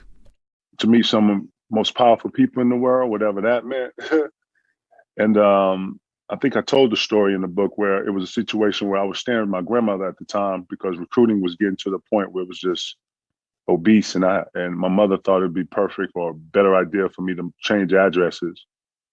And life was running so fast at this time, but I had a certain recruiter come see me and he offered me some cash in front of my grandma, and she went and got a shotgun and told me to always set the tone with people that you can never be bought. And if you can be bought once, you can be bought always. And that stuck with me forever. Wait, what did the recruiter do when grandma gets shotgunned? I had to tell him he had to get his bag and get the hell up out of here, or him and his bag weren't going to make it out of here. And I thanked him for coming through. I told him I love this school, but this wasn't going to work like this. And he wanted to talk. And I think the quicker she put the shotgun together, the quicker we ended the conversation. But yeah, that guy's still around. Whenever I see him, I like to wink and be like, "How you doing?" He's like, "Man, yeah." So that's just between him, myself, and God and my grandmother. Rest in peace to my Mill. Yeah, my grandma Mill. The quicker she put the shotgun together, the quicker he had to get up out of there. God, I love Kevin Garnett. There's a little bit of like, when Nike was chasing Jordan and had to go through mom. There's a little element of that to it, but I love that line. If you can be bought once, you can be bought again. You've got to set the tone. Now, there's prices people are willing to, price gets big enough. But I think that's incredibly heady advice. And again, it matters having the right people around you. Kevin Garnett, remember, straight from high school, young dude, had bagmen around. 17. How many good decisions are you making normally at 17, let alone when somebody's got a bag of cash? Very few. Usually not the right one. Having the right people around you matters. Like that's... coming up next, there's more news about Brennan Sorsby and what people knew and didn't know, which we talked about in the very beginning of this whole saga of where this was going to go. Surprised it took this long, but the right people around you is not having enablers. It's people that are willing to draw lines in the sand. There's people that are trying to protect you and genuinely look out for you. And more often than not, that is the downfall of so many athletes. There are guys in the NBA who are otherworldly talented or have been in the NBA and they're otherworldly talented, but are just look across all Big Four. Yeah. I mean, I think it's very prevalent in the NBA because of how visible they are. Listen to NBA players talk about Michael Beasley. The absolute problem that he was. And I'm not talking about the problems. I'm talking about the problem that he was on a basketball court. The talent. If you want to go to a lower level in the NBA, Kevin Porter Jr. Talented as could be, but an absolute head case. The guy threw a bowl of hot soup at somebody. Like, you enable the diva element and the cater to element and all the things that come with that, it unlocks a lot of other things. And this is kind of ties back into how you build a team and how you build a roster. There's a certain amount of crazy that you do need on a team. Take Karl Anthony Towns. This was a guy who, while not broadcast live, his teammate emasculated him in front of everybody else and then went to ESPN and Rachel Nichols and told him how he busted his ass. That's a level of crazy in Jimmy Butler, but it's a different kind of crazy, right? Well, Cat comes out of that and has to build some mental fortitude and everything that kind of comes along with it and was finally able to kind of put it together in championship run. Jalen Brunson had to kind of grind and work his way up there and figure it out, much the same as Jimmy Butler did. Josh Hart and Mikal Bridges are guys that were just heady, good guys. Cat needed a little New York in him. But that's my point. It's like, not to say that Cat was enabled. Maybe he was enabled in some pity in some woe is me on the basketball side. I'm not talking about the stuff that has happened in his life. The guy's been through hell and back. I am not diminishing that whatsoever. I'm speaking purely basketball-wise. Where having the right people around you, having guys who are strong character, strong leaders, the Harts, the Brunsons, the Bridges, the OGs, like having those guys around you, not to say, OG may or may not have been high as a kite on Good Morning America the other day, just completely zooted. If you haven't seen that, go back and watch it. It's absolutely hilarious. I can't play the audio on here because there's no audio because he's completely in another dimension while being asked a question. I guess I'll answer the question. Yeah. That's what Jalen Brunson does. Because OG is on another galaxy at that point in time. But I say all this to say, like, having the right people around you, especially family, handlers, agents, stuff like that, you want them to be invested in you for the right reasons, not just invested in you. Not just invested in your money, but invested in you. And unfortunately, you can have family members that are not invested in the right reasons. Was it Eric Johnson, his parents, defenseman for the Colorado Avalanche? They took like $50 million from him. Where's bankrupted him? Alec Boehm. Yeah. Going through that from right, Philadelphia right Phillies. now. Yeah, the Todd Marinoviches of the world, who's, his dad just basically just beat the game out of him. We always talk about luck with teams. There's luck with players and having the right people. LeBron James, we just talked about this, has been in the national spotlight since he was 16 years old, and the worst public mistake he has made is doing the announcement to go to another team where the money generated went to the Boys and Girls Club. The decision. That's it. That's his biggest PR gaffe outside of holding books open 3 pages into it over and over and over again and being corny. That's having the right people around you. His friend was slanging jerseys out of his car, is now his agent. Again, look at who LeBron has around him. You have Mav Carter. You have Rich Paul. You have name this NBA legend. Name that NBA legend. Name this media legend. The guys he surrounds himself, that should be the example.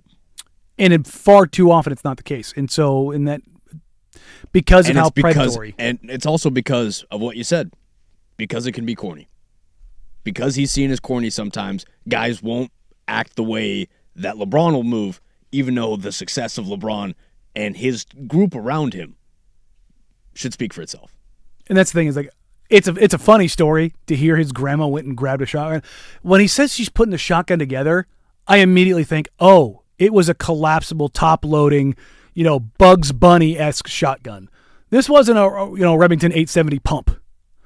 She had a side-by-side where she's just click, putting the stock in. Again, a shotgun goes together like 3 pieces. So she's grabbing the double barrel, she's grabbing the stock, she's grabbing the pin, and she's grabbing the firing pin. And number one, Granny knowing how to assemble a shotgun, I think I might have buried the lead there. She probably has a pocket full of buckshot. She's just got salt loads, just, having fun. Like, Granny, like, where is KG from originally? God, please tell me he's a little bit country. Where is he from originally? Yeah, that's right. He's from South Carolina. He's from Greenville. This makes so much sense now. This makes so. Granny's out there. She's got farm life in her. She's lived out, done things. I'd more now think of the walk that this recruiter is now having to do out of the house. Oh, God. You're not turning your back. This is also I'm guessing probably a long driveway. Few picket fences around it where you're going, oh, there's not a neighbor for another mile. It ain't cell phones back then. Oh, God. But I bet you there's plenty of places to hide a body. What I'm wondering is, and KG didn't highlight whether or not he left with the bag. Did he say that he took the bag with him? No, he said he didn't go to that school. Was the bag left? You can leave. The bag can stay. The bag can stay. Granny out here moving different. I mean, again, Greenville, South Carolina. Granny knows how to put together a shotgun. I imagine the picture in my head is pretty damn clear. You best get rolling here, sir. And again, that man didn't turn around and walk out. He walked out backwards, hands up. My bad? It was great to see y'all. Great to meet y'all. Thank you so much for the tea. Let me go ahead and show my way out of here. If you've never heard a side-by-side just kind of come together and your switch on top to select your barrel switch, it's like it's a click. It sounds a lot like when you take a safety off a rifle. It's a little click. If I see Granny putting that shotgun, and then here's what's scary, is like, did she go full John Wick and she's got like a shell in between each finger ready to go? Like, she's got 2 shells, like she's got 2 in, 1 in each chamber, and 2 more ready to go. And a cigarette in the hand. Oh, it ain't in the hand. It's hanging from the lip. It's hanging from the lip. Thank you for your time, sir. I think it's time for you to go. Curlers are still in. Curlers still in. Bathrobe. Little house slippers. I hope that's exactly how it went. That's just... Shout out Granny with a shotgun. Everybody should have a Granny with a shotgun in their family. It really... It sets a different tone. It just sets a different tone. Everyone moves a little bit different. I like that. So, all right, we do have, I won't say breaking news, but we do have some news in the Brendan Sorsby saga that continues to keep going. Oh, no way, there's more people being implicated, and the University of Cincinnati is going, oh, crap, they've remembered about us. We'll get to that here in hour number 3 on The Firm of Harrison Marang, 105.1 The Fan. This is the International Soccer Report, brought to you by Gold PDX on the corner of Southeast Hawthorne and 18th Avenue. Food, spirits, football. Ahí va Messi, prefiere con Nico por aquí. González para Messi. Messi. ¡Gol!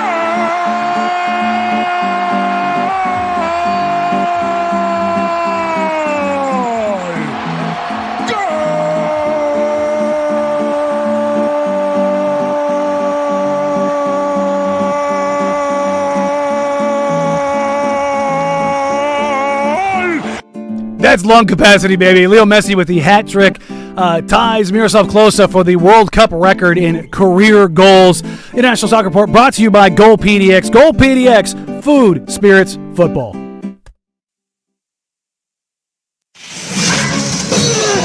What's up, everybody? Nick Costos here, helping you beat the books with Westwood One Sports. In the big soccer tournament later today, England plays Croatia. England, a minus 145 favorite. And I want to lay that price. I love England in this tournament with its new German coach. And I know Croatia has made a couple deep runs in the last big international tournaments, but I think England's better. Give me England to win, minus 145. Bet smarter and beat the books. Download the BetMGM app today. Tired of hearing scary radio ads about the IRS? Tax Relief Advocates is different. TRA is here to tell you that if you owe money to the IRS, whether it's $5,000 or $500,000, we have a solution. TRA can eliminate or reduce what you owe to the IRS with zero risk to you. If we can't reduce your tax debt, then you pay nothing. We have over 1,000 5-star reviews on Google and an A+ with a BBB. End your tax nightmare today by visiting TRA.com or call 800-339-6282. That's 800-339-6282. Now's the perfect time to upgrade your home and save big doing it. For a limited time, Henderson & Daughter Windows and Doors has partnered with Milgard to bring you incredible summer savings. Through June 30th, get up to $40 back on every window and $100 back on every sliding glass door. Upgrade your home with beautiful, energy-efficient Milgard windows and doors designed to keep your home more comfortable and looking its best all summer long. Don't wait. Visit HendersonandDaughter.com today. That's HendersonandDaughter.com. CCB number 68623. Isaac and Suk here with Ken and Donnie, the advocates. People don't know that it's actually not going to cost them a dime to use you, because people don't know that. Yeah, it is surprising how few people know that. People that do what we do, injury attorneys, get paid. It's something called contingency fee. I think it's great because it establishes trust right off the bat with the client. Our financial interests are aligned. And then, two, it provides access to justice for people that can't just dish out cash every month and pay a lawyer. You need more than a lawyer. You deserve an advocate. AdvocatesLaw.com. Hey, Mom, now that I have an after-school job, I think I want to buy a drum kit. Okay, rock star. Let's look at your account. When kids start making money, Chase has easy-to-use tools and expert bankers to help them learn how to manage it. And next month, I'll buy the bass drum and the cymbals. Oh, and maybe some noise-canceling headphones for you. Aw, you've thought of everything. Help kids save, budget, and build financial independence, all with Chase. That's good for kids and good for parents. Visit your local Chase branch and get started. Account subject to approval. JP Morgan Chase Bank, N.A. member FDIC. Indeed presents hires you can't afford to get wrong, like customer service associate at a dry cleaning shop. Yeah, hi. I'm here to pick up my suit. Ah, yes. Here you go. There must be a mistake. This is too small. It shrunk a whole lot. Look on the bright side. Now you have a suit you can give to a child. This is a job for sponsored jobs. This is what happens when you don't sponsor your job on Indeed. Next time, get matched with quality candidates with Indeed sponsored jobs. Visit Indeed.com/hire now and sponsor your job today. U.S. Open Week on The Fan is...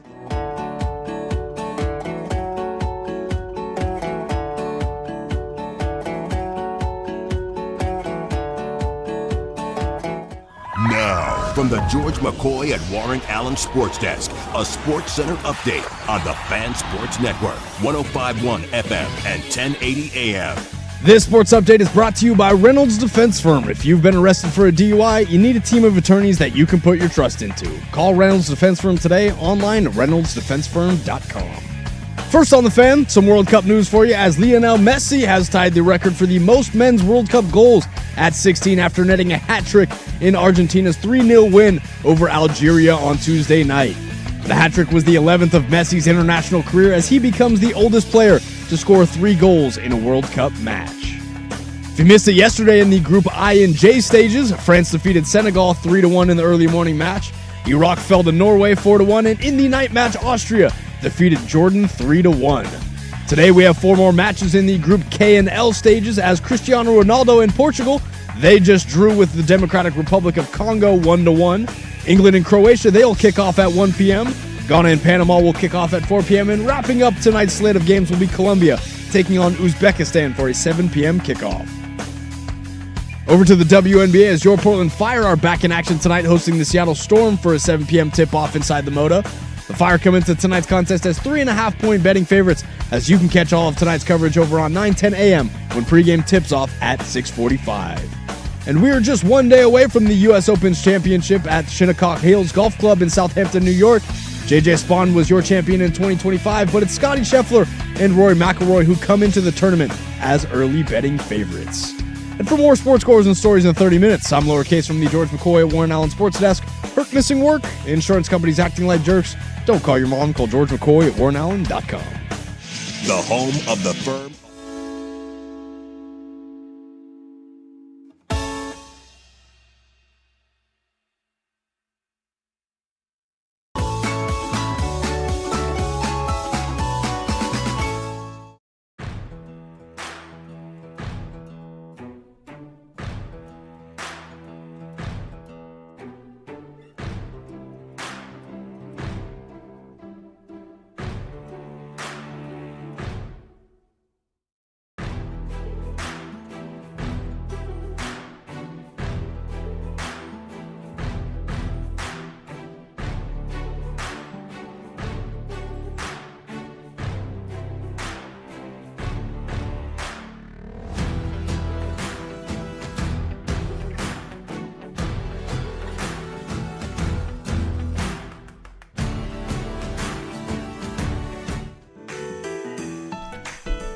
Hour number 3 here on a Wednesday afternoon. The firm of Harrison Marang, Danny Marang, lowercase, behind the glass. No Patrick Harris will be back tomorrow. He's chilling in the wonderful, wonderful place of Malibu, California.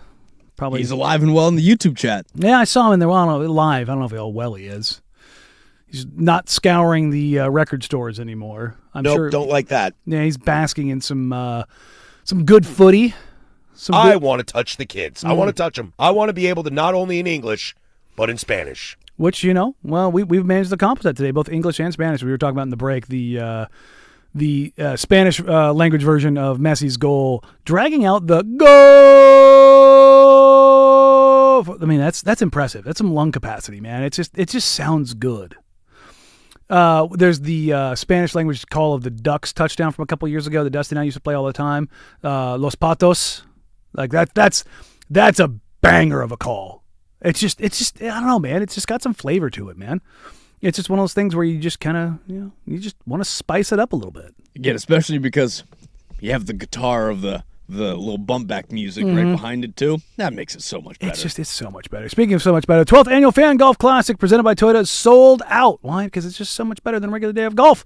Foursomes this year's tournament at Langdon Farms Golf Club went in record time. If you missed out on this year's event, be sure to jump on it early next year. Special thank you to our sponsors for this year's tournament.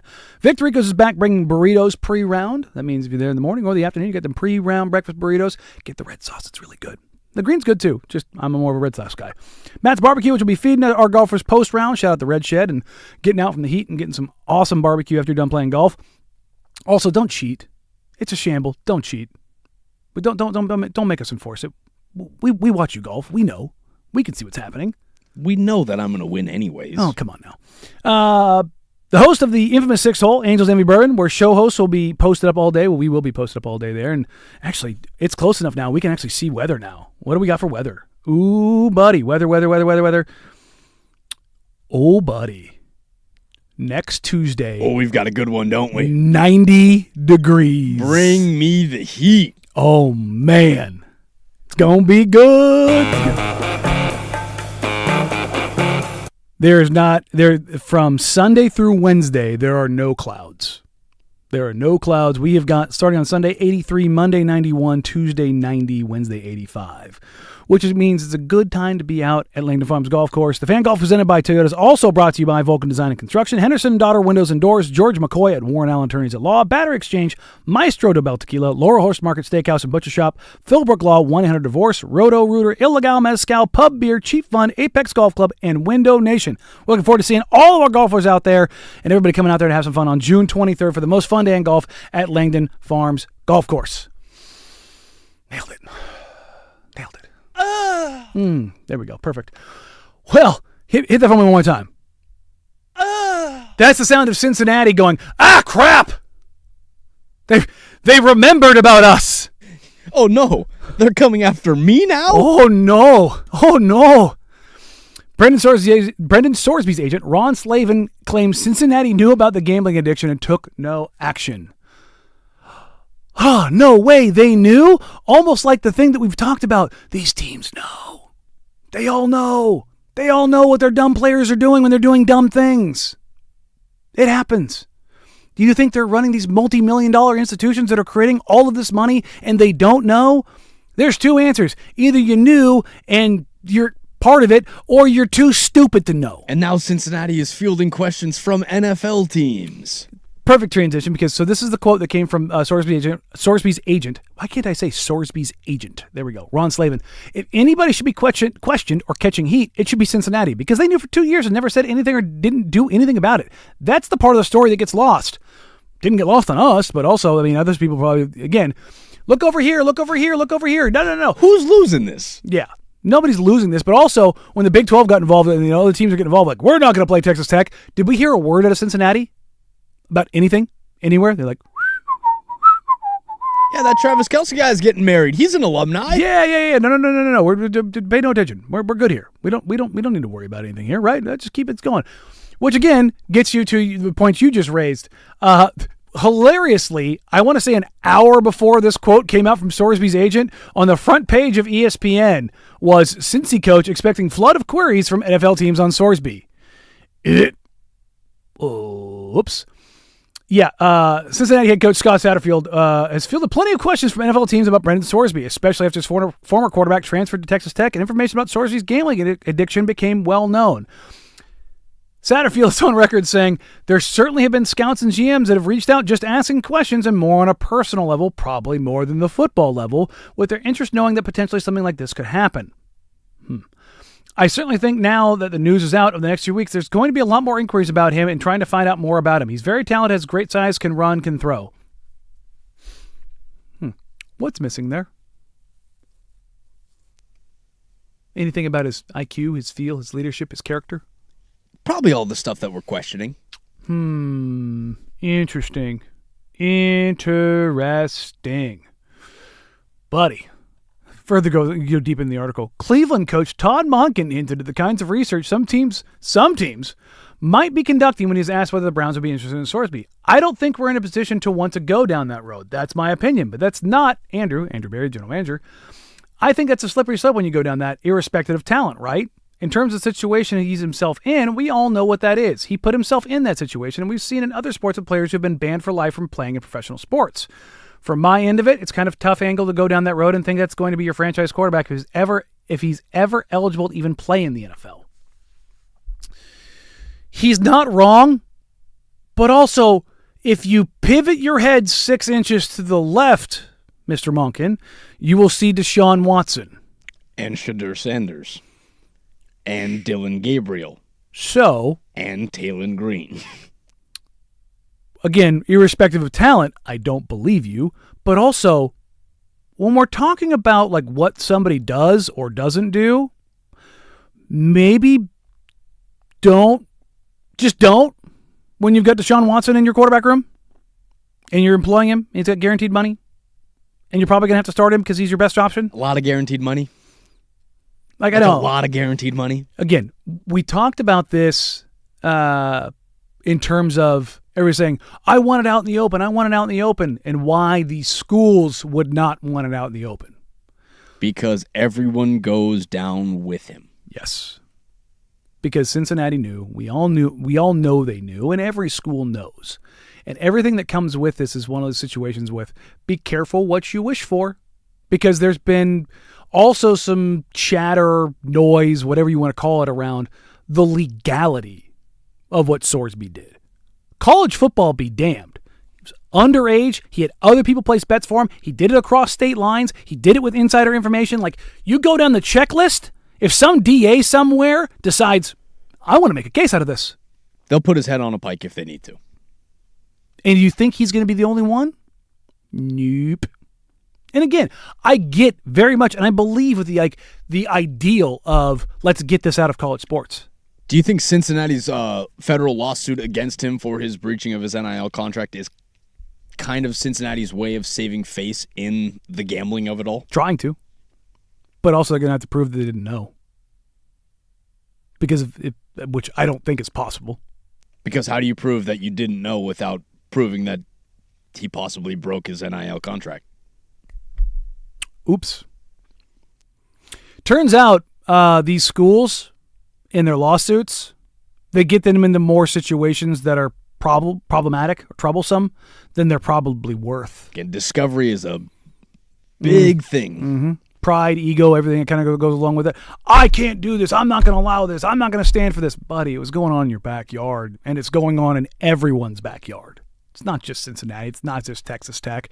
It's going on and down in Corvallis. It's going down in Eugene. It's going down in Spokane. It's going down in Seattle. It's going down in LA. It's going down in Fresno. Go up and down I-5. It's going on at every single school.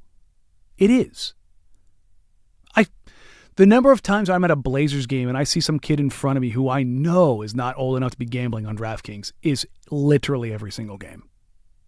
And so you're telling me that some college football player who has more money isn't doing that? Come on, man. That's the naivety that comes along with that. And that's the problem, is you've opened Pandora's box and you're going down that path. So we got into a little bit at the beginning of the show, but I want to keep this going because somebody else texted or tweeted at me as far as like some like what holistically, like who would I want to see the Blazers target outside of the names that we've all targeted as far as like looking at wing, 4, hybrid kind of guys. And I've got not the full list, but guys that I've kind of workshopped in my head of like, this makes sense for various reasons and capital that goes along with those ways. Holistically, what do the Trailblazers need to do in order to set the table for them to improve and to take the next step? We'll get to that next year on the Firm of Harrison Marang, 105.1 The Fan. The new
Well, we are less than a week away from the NBA draft, and the landscape is ever shifting in the NBA. The New York Knicks just won a title. First time in 53 years. You've got 8 different title winners in 8 years. There is no copycat path. And everybody's like, well, you need to be able to do this. Well, you need to be able to do this. Well, you need to be able to do this. Well, you need to be like... There's so many different ways to skin this cat. And if you're looking at the Portland Trailblazers going forward, the pieces that you have to keep in mind right now: Denny Avdia, Toumani Camara, Donovan Clingan. Those are the right now and going forward. Also in the right now are Damian Lillard and Drew Holiday. Notice how I did not mention Jeremy Grant, Scoot Henderson, Shaedon Sharpe, Young Hansen, Robert Williams, Matisse Thybulle. Those are all still up in the air, right? And we went over this earlier in the show of the idea of like, I see a lot of Blazers fans who are like, they should find a way to go get Devin Booker or Jaylen Brown or like insert guard quasi Kawhi Leonard, which Kawhi you can talk me into. Like for the there's reasons why not, but there's certainly reasons why. Kawhi's on the floor, he's still really good, and he's much more versatile. He can kind of be your 2 through 4. Much like Denny, they're positionally kind of ubiquitous, right? They can slot up and down. Very similar to 2 defensively, but you're still getting the offensive scoring. Yes, but like as far as like positionally, if let's say you made a trade for Kawhi Leonard, and your starting lineup is now Dame 2, Kawhi, Denny, Donovan, who is playing the 2, who is playing the 3, who is playing the 4 doesn't really matter. They can kind of, because that's just whoever you want to match up on who. Yes. Whoever Kawhi and 2 want to take, let them take them. Yes, and even honestly, Denny, you just kind of move things around. That's having that kind of versatility and flexibility is great. That's kind of the point. Is that when I look at the Blazers, they have some flexibility, but I think they need more, and I think they need more size, they need more shooting, they need more rebounding, they just need more of stuff, right? And look at the way that the Knicks were able to beat the Spurs. They were able to beat that because of matchup versatility and the ability to spread the floor. Now, they didn't have as many guys that could attack off the bounce. Brunson had to ultimately end up being that guy because they just don't have a lot of that. But also the Spurs weren't able to convert offensively. Again, when you can't get 10, 10, and 10 out of your starting 5, or you can't get a guy that gives you 15 off the bench, sometimes your guy has to go for 45.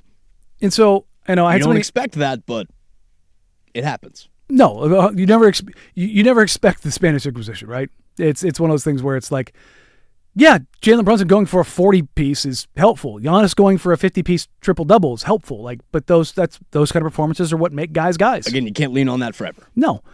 And so I had somebody ask me earlier, like during a commercial break on Twitter, who's a realistic power forward we could acquire in a trade that you think would be a great fit for the Blazers? And he suggested Jabari Smith Jr. or Sabonis. Sabonis, no. You can't have Domantas Sabonis next to Donovan Clingan. Defensively, that's just too slow. That's nightmare fuel. If you had Evan Mobley, if you had Chet Holmgren, if you had somebody like that, Jaren Jackson Jr., somebody Triple a lot more, J. you had somebody a lot more mobile and versatile, you could entertain it. Wemby, yeah, you could 100%. You could entertain that, no problem. Cool. But if you're going with Donovan Clingan, which the Blazers are, you don't go down that path. So for me, these are the guys, again, this is not an all-inclusive list. This is like if I'm looking at the more 4 tweener types. Again, not Giannis, not Jalen, or Anthony Davis. Those are the 3 names that are thrown out all the time. Lauri Markkanen, Jabari Smith Jr., P.J. Washington, Jaden McDaniels, Santi Aldama, Trey Murphy, Tari Eason. Those are guys that I look at and go, And again, it's a sliding scale of Lauri Markkanen's really good. I think because he's been in Utah, because they've kind of slow played him. Lauri played right around 50 games last year, averaged 27 a game. Lauri is a walking bucket. And he does it without being on the ball. 27-7 on 48% shooting. Yeah. And he does it without having to go hezzy. He plays off ball. That's incredible to have that volume and not be a guy who has the ball in your hands all the time. That is a very unique skill. Also, by the way, he's 7 foot tall. Also, by the way, he's a good rebounder.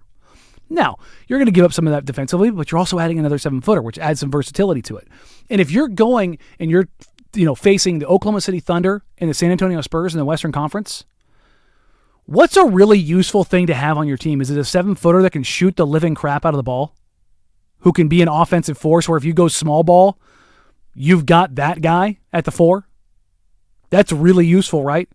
Big time. Okay.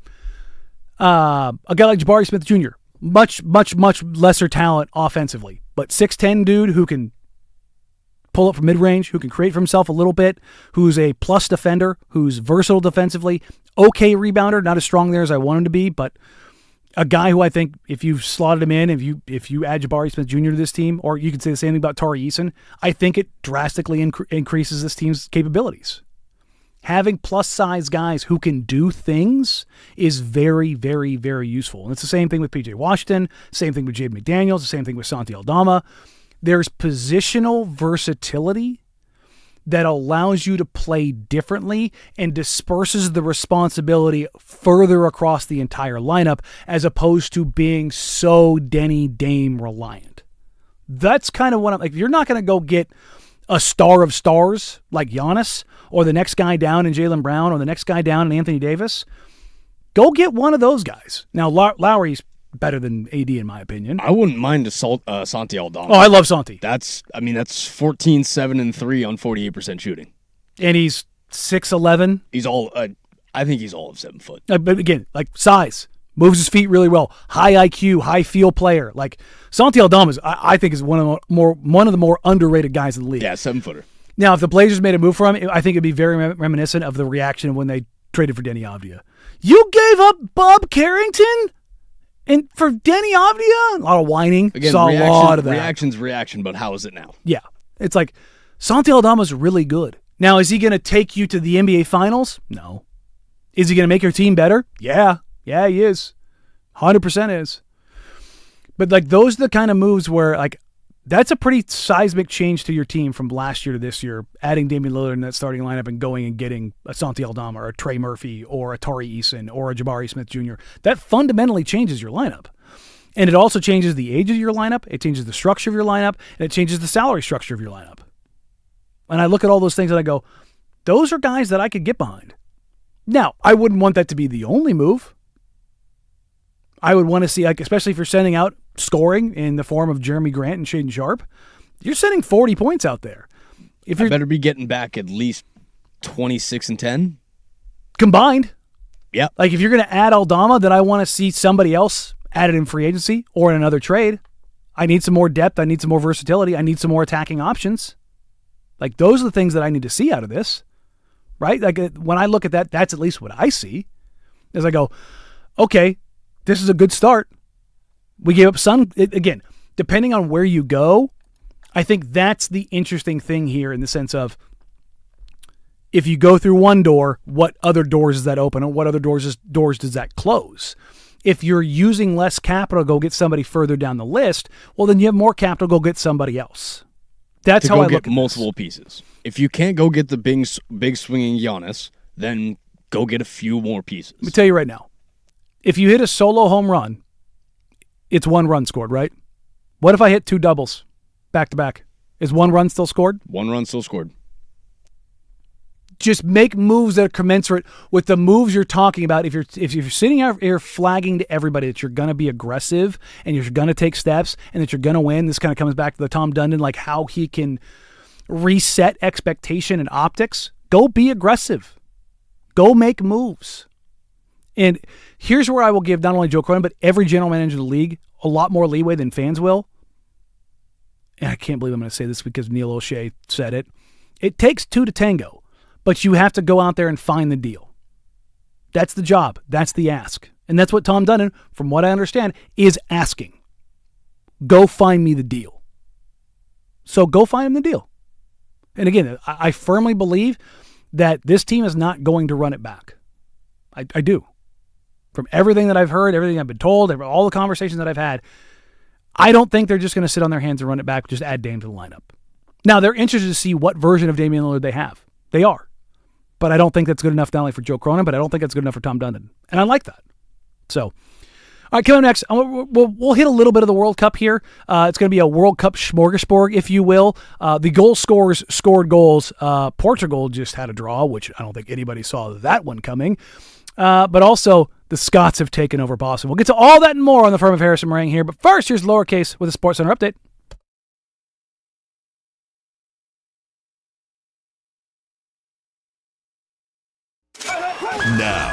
Now, from the George McCoy and Warren Allen Sports Desk, a Sports Center update on the Fan Sports Network, 105.1 FM and 1080 AM.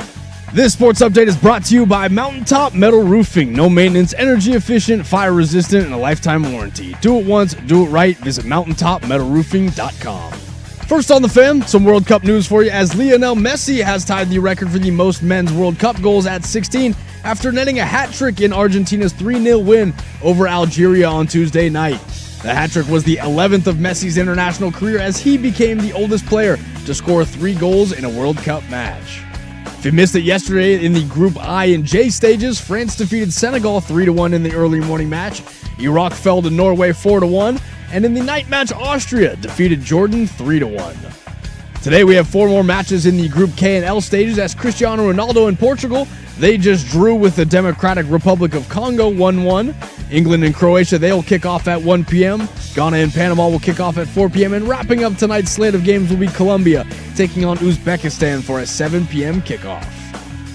Your Portland Fire are back in action tonight, hosting the Seattle Storm for a 7 p.m. tip-off inside the Moda. The Fire come into tonight's contest as 3.5-point betting favorites, as you can catch all of tonight's coverage over on 9:10 a.m. when pregame tips off at 6:45. And we are just one day away from the U.S. Open Championship at Shinnecock Hills Golf Club in Southampton, New York. J.J. Spaun was your champion in 2025, but it's Scottie Scheffler and Rory McIlroy who come into the tournament as early betting favorites. And for more sports scores and stories in 30 minutes, I'm Casey Smith from the George McCoy at Warren Allen Sports Desk. Hurt, missing work, insurance companies acting like jerks. Don't call your mom, call George McCoy at warrenallen.com. The Fan is live on YouTube.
I'll say it. I miss Harris.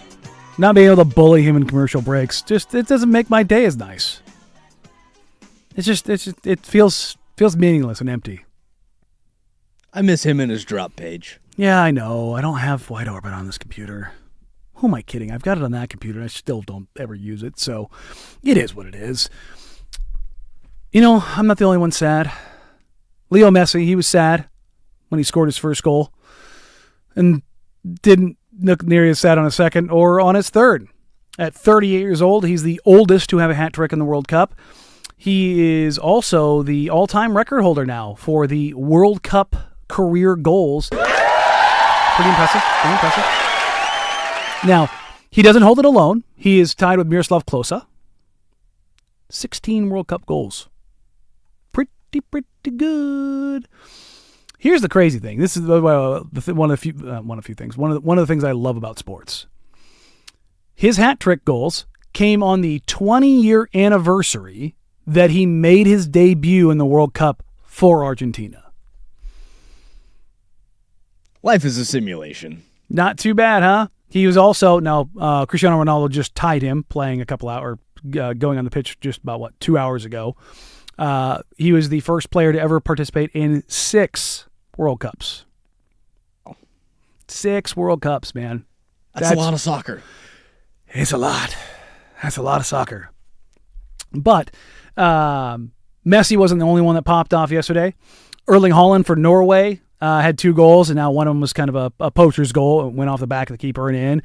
And Kylian Mbappe also had 2 goals. And Mbappe now is creeping up on Messi. He's got 13 career World Cup goals, not nearly as old as Messi. Mbappe, pretty damn good. A lot of time left in that career. It certainly is. Messi was asked post-match about his now record, tying the record with Klose, being the most prolific goal scorer in World Cup history, or tied with it. He says, it's an honor being up there for what it means, being alongside Klose and Ronaldo from Brazil, not Cristiano, who was there also, but it doesn't mean anything.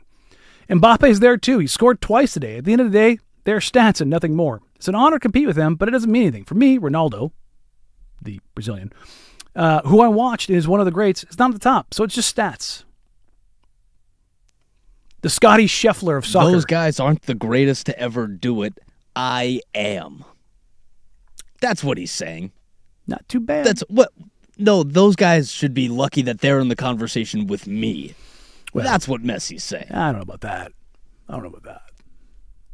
But hey, I'll entertain it. Did you hear the attendance that came out of the World Cup? No, I haven't. Hit me with it. Okay. The 4 World Cup matches on Tuesday set a new record for the most attended day in the history of the tournament. The previous record is the 94 World Cup, also in the United States. Turns out those big-ass stadiums we have, they're real good for filling up seats. 277,070 was the previous record in 1994. 281,223. Let's do some quick math on that. Where's my old calculadora here? 223 divided by 4. That's an average total of 70,306. 70+ thousand across 4 games. It's pretty good. Pretty good. But I'll tell you right now, that ain't college football on a Saturday. Give me the big house, give me the shoe, give me Beaver Stadium, and give me Kyle. Anytime those four stadiums are playing at the same weekend, just those 4 alone, shut it down. Throw in Death Valley. Throw in, Jerry World. Throw in a few other monsters. Throw in Mercedes-Benz. Get out of here. Get out of here. What are you doing? Football is king. Football is life. There's little Danny when you need him. Also adjacent to the World Cup, have you been paying attention to what's going on in Boston? It is only going to get worse, and I love every minute of it. I told you this before the show, and your eyes went big. Excuse me, what? So we've talked about the Scots that are in Boston, set up there for the World Cup matches, and them taking over a couple of houses and taking over a couple of bars. Taking over Fenway. Taking over basically everything. Scotland has basically drank Boston dry. local bars are running out of beer. Local bars in Boston are running out of beer. There is, let's see, the parent company of Santa Ana said its Boston tap room ran out of the brand's flagship lager over the weekend because they drank 4 times as much as the bar usually sells. There's another bar that has said that it was 3 times what they do for St. Patrick's Day in Boston. In June. Goodness gracious. We've never seen anything like it. The White Bull Tavern, there was no beer. The Scottish fans just drank the place dry, and all they had was Bud Light. This is another bar. Pretty much everything. We ran out of everything. Tenants being number 1. Another bar. The fans have been unbelievable. They're great, fun, drinking, partying, having a great time. They are just taking it over. It's just, again, this is one of the things about the World Cup that I absolutely love. I love everything about this. All these different people from all around the world, when they descend on a nation and they bring little bits of their culture, and the Scots having fun and drinking is certainly a part of their culture. Again, you get little bits of this in the College World Series when entire fan bases of teams in their college bases will go and see, who will create the new list of who takes as many Jello shots, this, that, and the other. Yes, the Jello shot challenge. Yeah, it's. I love these little parts of sports. They're outdoing us in every facet of this. It is absolutely phenomenal. There was another part of this. I'm totally blanking on it now. Where I'm trying to think. Did I have the tab open? I don't have it open. I can't remember now. Totally lost where I was going with it. Anyways, keep this up. That's what I want to see. I want to see more stories about getting chipped to death. Oh, that's what it was. England. Did you see that they had their gear stolen? No, I haven't. So I believe it was leaving Atlanta. I'm trying to remember right. Hold on. I think I still have the story here. I think I closed the tab. Yep, there we go. This was last week, I believe. And this is the negative side of all of this. England's national team's van containing match cleats and training equipment was stolen while in transit from Florida to Kansas City.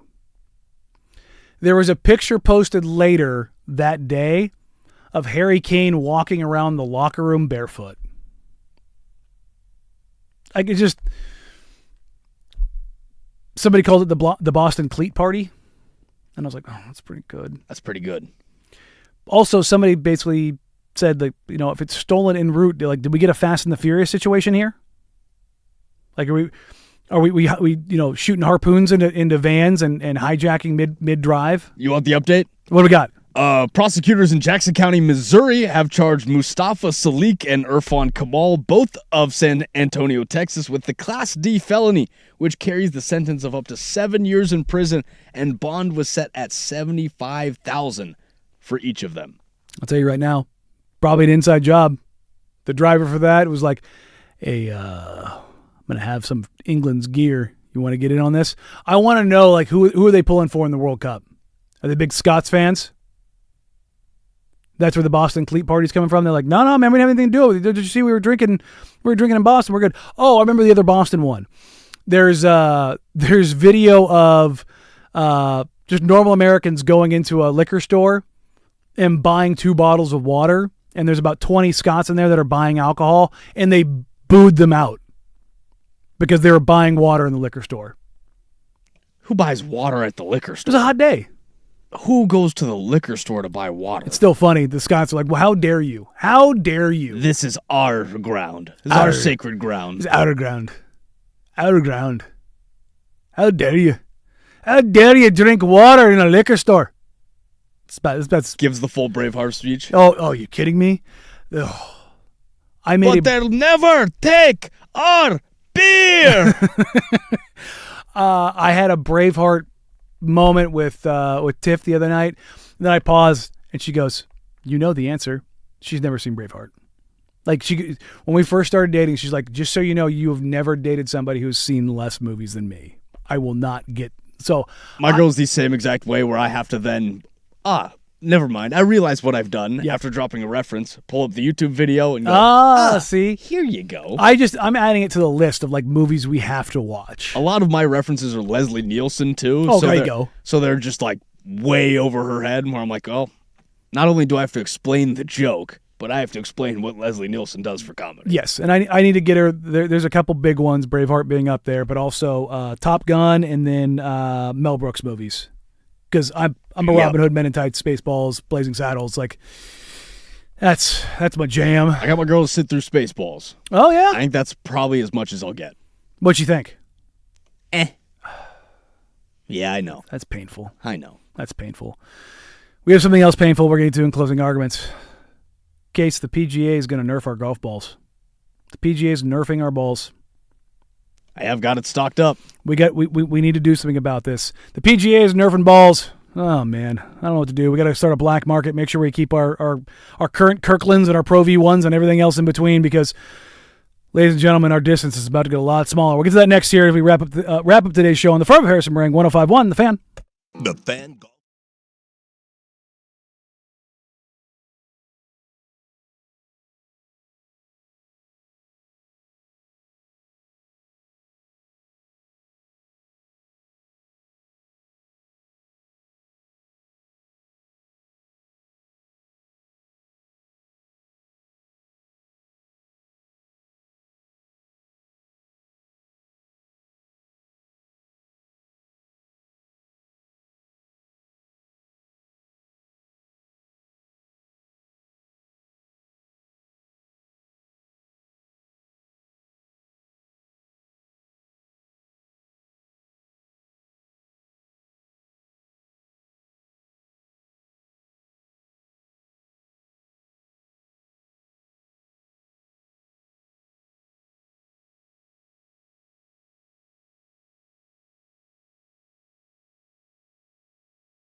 Thanks for being with us here on this wonderful Wednesday. If you missed any parts of today's show, you can go back and catch us wherever you get your podcasts. You can catch us. You can catch Dirt and Sprague. You can catch the happy hour. You can catch primetime, whatever your listening little heart desires, whether it's cold and dark or just full of sunshine and rays. You can catch us wherever you want. We are available on youtube.com/1051 The Fan, and text in to be a part of all of the shows, 503-864-6326. Closing arguments for today. Good news, bad news scenario. Technological advances in sports are good. That's how I see them. I'm with you. But when it comes to golf, we've probably gone too far. I think so. We love, it's America. We love to go big. Hit ball harder, farther, faster, better launch angles. Ladies love the long ball. It's really what it comes down to. I mean, baseball juiced the ball for a while too. And then they had to go, we gotta have We this. juiced it too much. There was a juiced ball era in the NFL. Not just in like Deflategate, but the number of holding penalties called against the offense versus defensive pass interference calls. I think it was 2020. The scale is so far against defensive pass interference calls versus holding calls. It stands alone. Like, this little guy over here, don't worry about this little guy over here. Like, it's just like, what is that doing there? The rest of the graph is like pretty stable. That one is like, what are they doing here? The first ever joint statement was issued by the United States Golf Association and the R&A. There is going to be a single date implementation, January 2030. And this goes back to March. The USGA announced it might not implement a new overall distance standard. That's the ODS, right? Through a series of formal feedback processes and numerous individual stakeholder meetings, the governing bodies agreed on across-the-game change in how golf balls are tested via the ODS. Okay, this is going to reduce elite driving distances by 15 yards until 2030. The USGA and RA previously stated that new testing rules would apply to elite players in 2028 before affecting all golfers in 2030. Why does this matter?